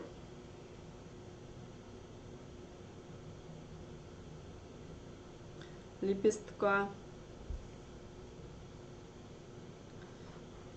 И он уходит в тенюшку. Но тень здесь, конечно же, не такая сильная. Вот так. То есть здесь максимальный свет на кончике.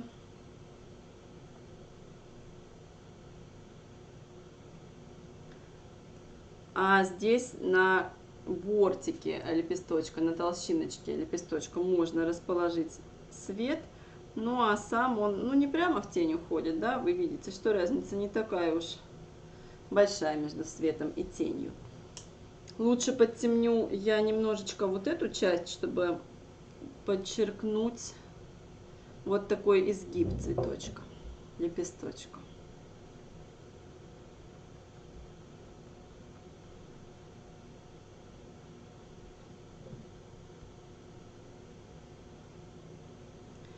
И двигаемся к центру мы с вами.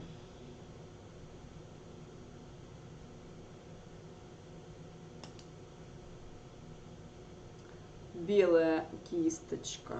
Вот такой лепесток идет у нас.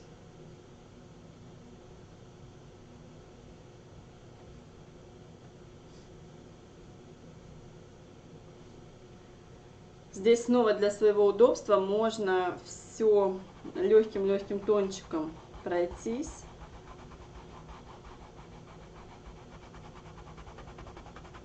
Чтобы удобнее было выбирать один лепесток на фоне другого. Мы с вами вот здесь это уже делали.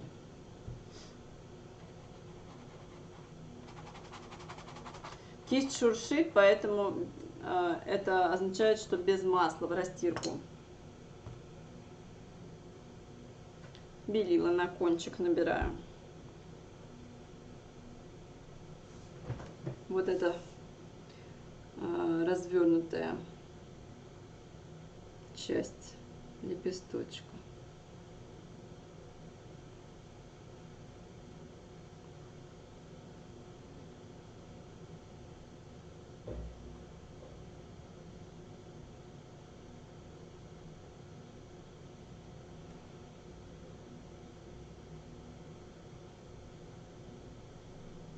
Закруглить его нужно.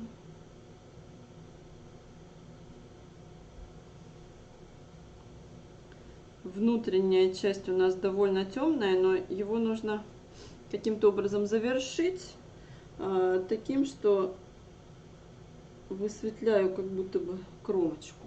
Вот так. Следим, чтобы это было видно на фоне вот этой темноты. Если хотите, можно сюда еще даже разницы добавить по тону, подрозовить.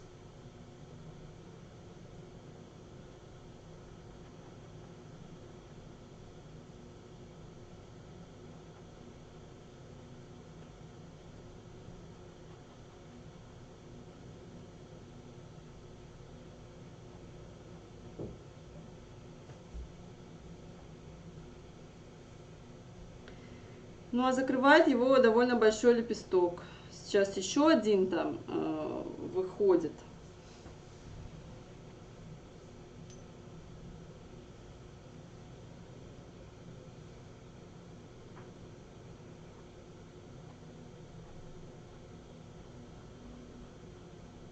Тянется красочка, создавая многоцветие.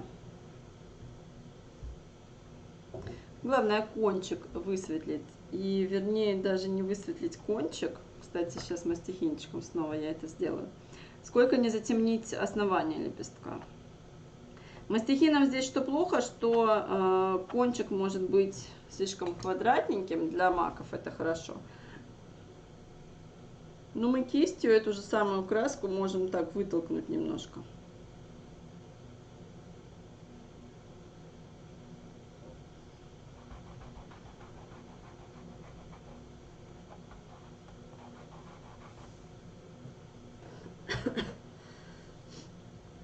И еще ряд лепестков большой.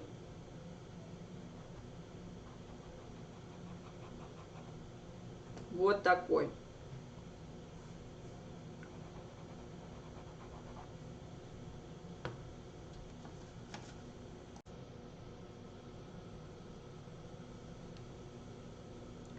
Белой красочкой я оживляю ряды лепестков. Смотрят они вниз. Бутончик смотрит вниз.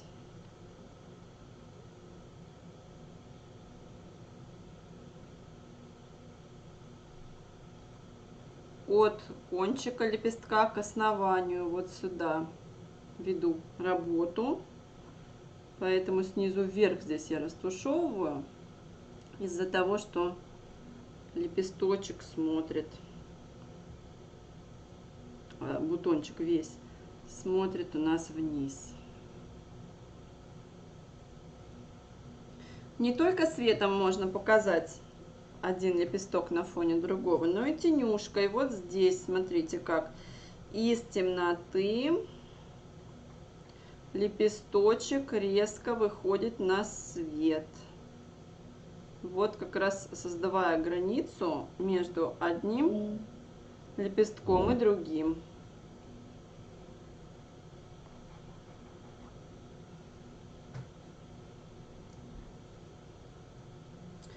И большой лепесток закрывает все пространство. Но вот тут еще хочу такой маленький нюансик показать, что наконец возьму маленькую кисть белой красочкой. Посмотрите, если проследите сначала по картинке, вот этот светлый кусочек. И здесь лепесток вот такой волнушечкой пошел. Очень красиво. Его можно такой же волной пустить в маленькую кисть. Потом тонирую. Так, кстати, и основание этого лепесточка сразу показываю.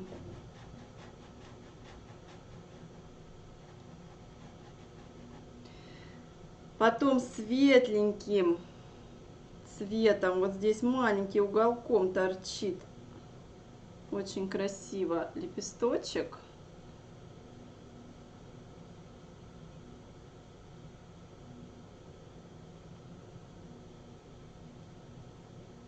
Здесь, кстати, можно тоже мастихинчиком его кончик обозначить. Вот так.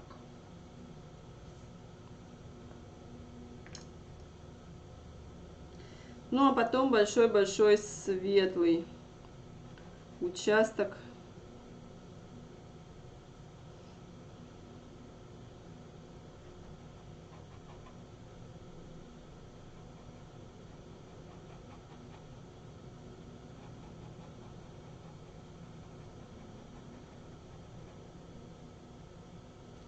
Вот такой большой лепесток накрывает все остальные.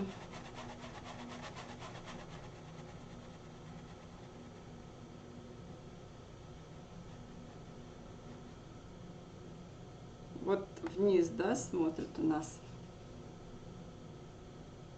цветочек. Об этом мы не забываем, когда красочку накладываем. От кончика лепестка мы ее накладываем к центру.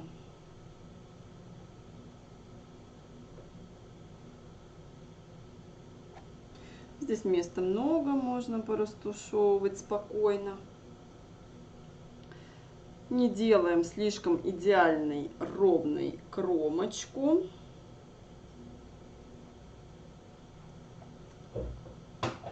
И вот тут краплачок стянулся, я его оставлю. Стянулся он неплохо. Если хотите здесь разнообразие, если получился наоборот слишком белый и ровный, идеальный цветочек, лепесточек, снова возьмите веерную кисть и прожилки здесь можно поформировать вот таким образом веерной кистью. Только правильное направление движения определите. Лучше тогда, наверное, из тени выводить эти прожилки на свет. Вот так.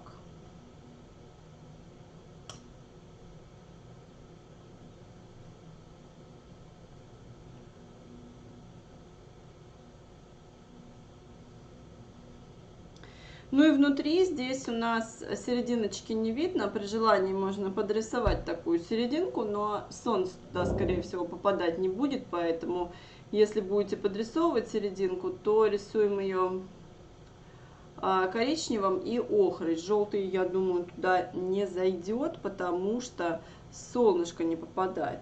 А вот плотность лепесточков показать еще вот такими движениями вполне можно.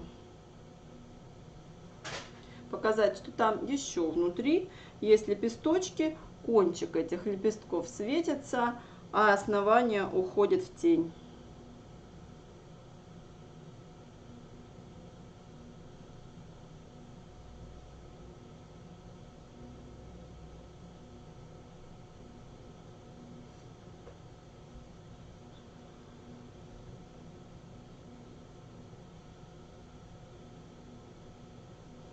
По форме немножечко не хватило места вот этому лепестку. Я его сейчас заведу сюда.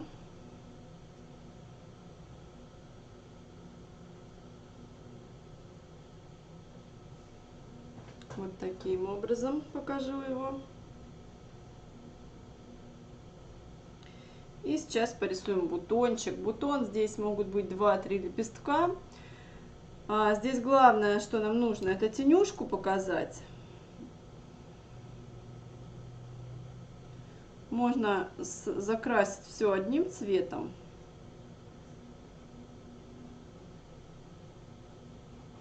Движениями по кругу.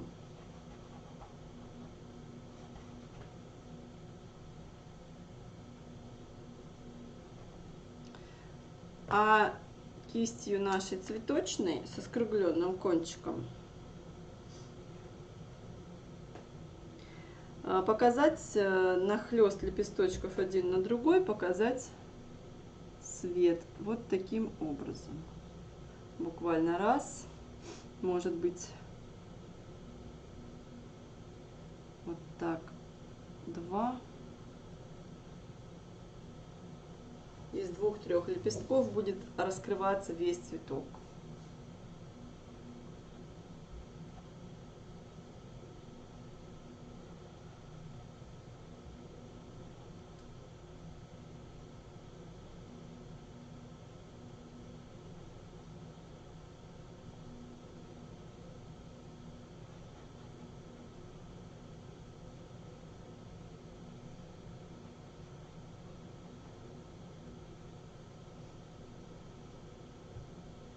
И сейчас оживится картиночка, когда мы с вами розовые дополним салатовыми и зелеными.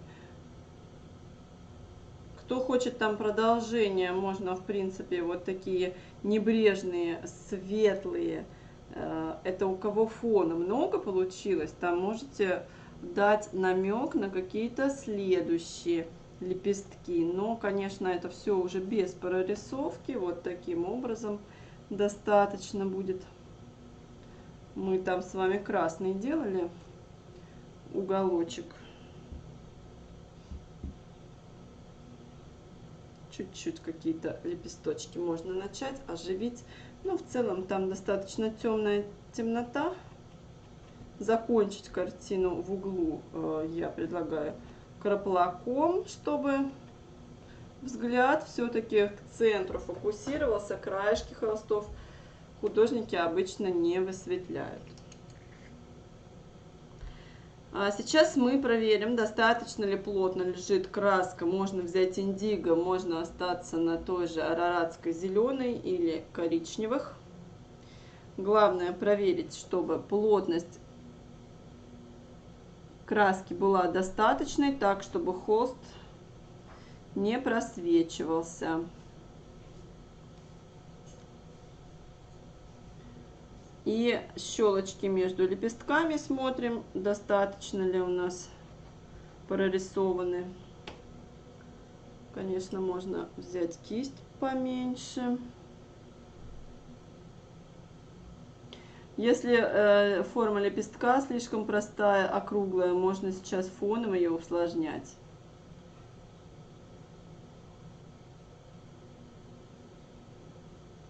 Самые темные тени обычно рядом с самым ярким светом. Они друг друга дополняют и оттеняют. Как раз это вы и видите в сюжете, что белые лепестки обведены практически черным цветом. Можно здесь брать индиго.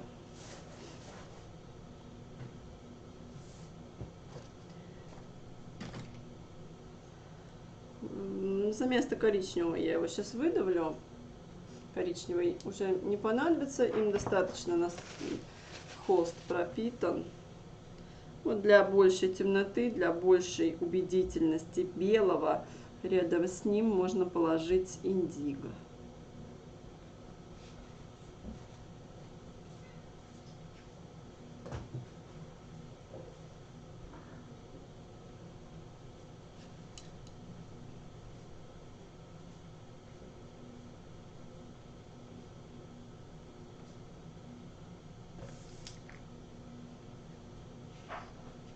В уголочках между лепестками очень аккуратно смотрите.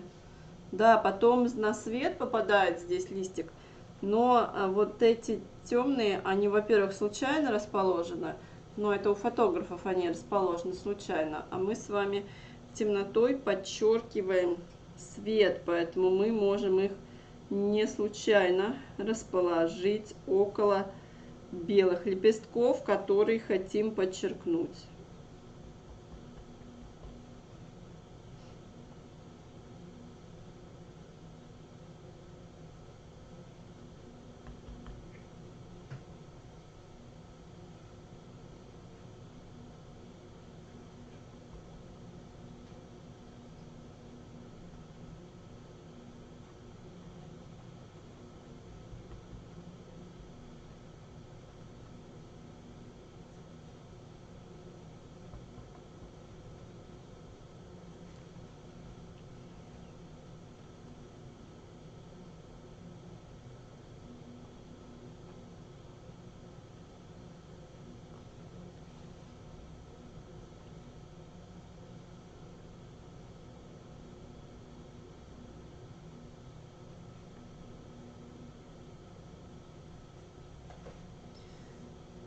Достаточно темноты. Дальше мы с вами подключаем желтый цвет. Единственное, что около бутончика чуть-чуть еще темным поработаю, чтобы его оттенить. Перекрашивать все не нужно. Коричневая подложка, имприматура или первый слой, пускай тоже присутствуют в растирочку. Акцент у нас с вами на цветы.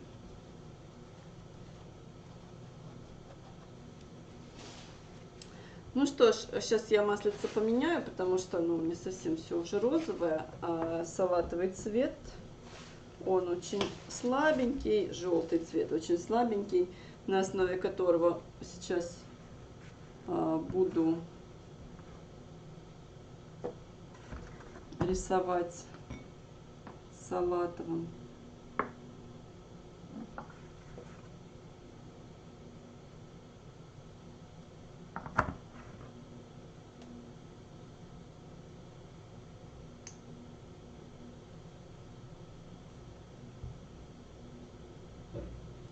Желтый, зеленый. Желтого в той степени, в какой хотите яркость передать. Желтый цвет слабенький, и он будет сейчас ложиться на коричневый и на индиго, и поэтому он будет съедаться.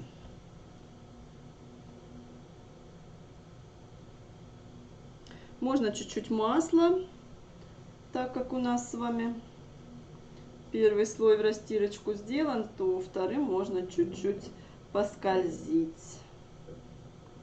У пионов остренькие листики.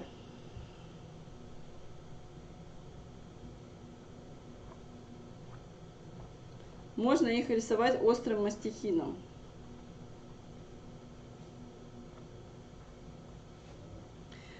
Посмотрите, главное, что в основании листочков в основном они темные.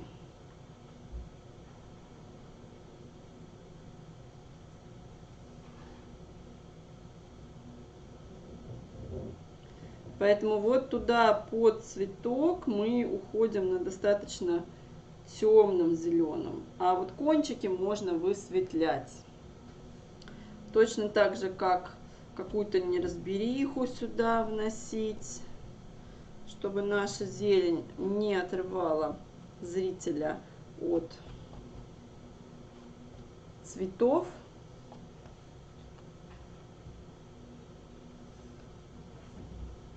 Мы как раз для этого коричневым цветом немножко прошлись и снизили, в том числе для этого снизили яркость. Ну а теперь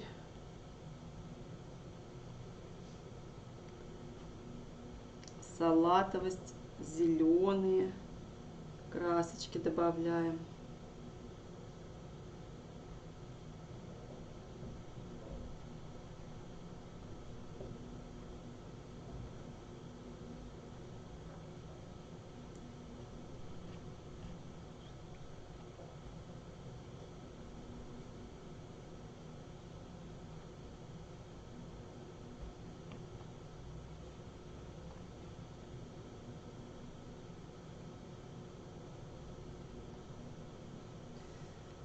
коричневый цвет. Мы по нему проходимся зеленым. Кому нравится коричневый, оставляет. Кто хочет, закрашивает его весь. Главное, окантовку вокруг цветов все-таки держать на темноте. Здесь редко-редко, когда цветочек с салатовым цветом граничит.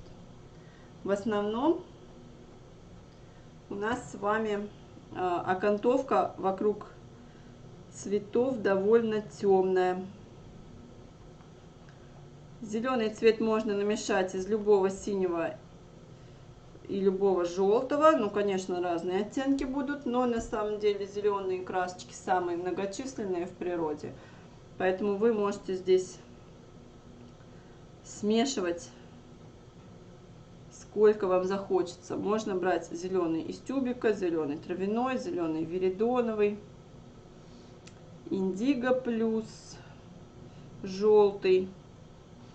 Все это нам даст разные оттенки зелени. Листики угловатые, остренькие и в основном желтые, салатовые, яркие кончики. Вот как раз на пионах очень хорошо мастихинчиком заострять кончики лепестков. Только в темноту сюда мы не ведем, да, мы яркость на кончиках листьев оставляем.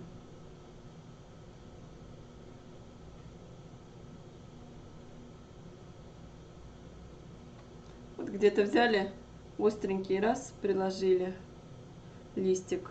Дальше он уходит в темноту, и нас уже он не волнует. Главное, чтобы эта темнота была набрана. Я надеюсь, к этому моменту она набрана вокруг цветов. Мы дорисовывали пион, к нему надо чашелистик подрисовать.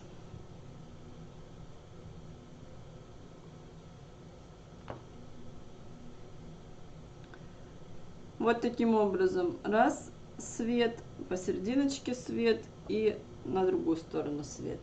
Если он далеко от цветов, то ему бы еще ножку не помешало подрисовать зеленым цветом. Даже если она не будет видна сейчас на фоне черноты, то красочка в таком направлении застынет, что после высыхания там под разными углами будет виден этот стебелек.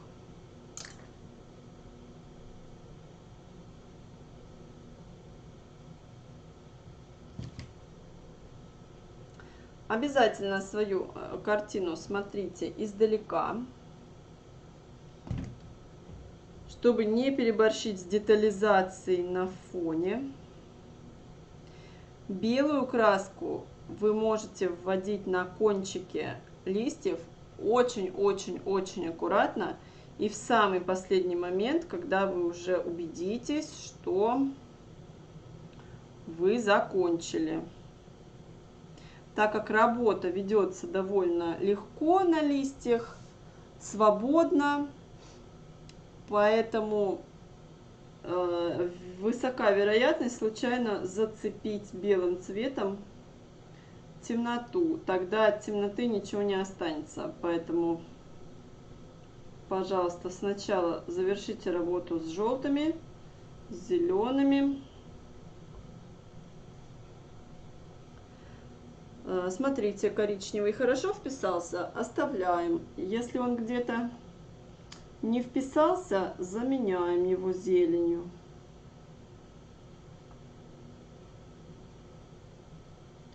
Вот здесь много коричневого.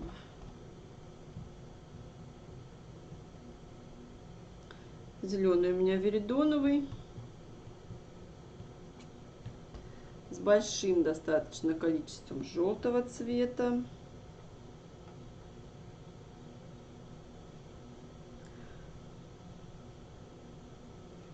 Еще раз про белый. Можно белый добавить вот в такой зеленый цвет, салатовый. белый добавить в салатовый. И безумно аккуратно вот таким образом подчеркнуть кончики листьев. Супер аккуратно, чтобы ни в коем случае в темноту эта белизна не пошла. Если вам покажется, что желтого мало для высветления листьев, то вы берете крошечное количество белого и очень-очень аккуратненько подчеркиваете эти зубчики, постоянно следя, чтобы это не привело у нас к высветлению тона вокруг цветов.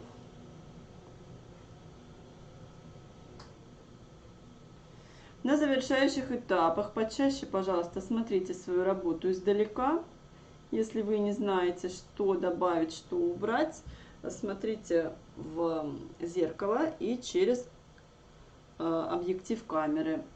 Такой взгляд получается со стороны немножечко. И иногда приходит понимание, что нужно, где нужно, главное, доделать. Что это, скорее всего, свет, скорее всего, мы с вами высветляем. А вот где высветлять? Пожалуйста, не переборщите со светом, чтобы вся темнота у нас не ушла. Поэтому я рекомендую смотреть картиночку почаще свою издалека, в зеркало, либо через объектив камеры. Ну и, конечно же, присылайте нам фотографии готовых работ. Всегда мы очень рады вашим успехам. У всех получаются картины неповторимые, своеобразные. А сегодня у нас получается вот такой замечательный летний сюжет. Нам с вами остается подписать нашу картину. Не забывайте, что при оформлении в багет полсантиметрика у нас уйдет с вами под раму, поэтому в самый угол вашу подпись забивать не нужно.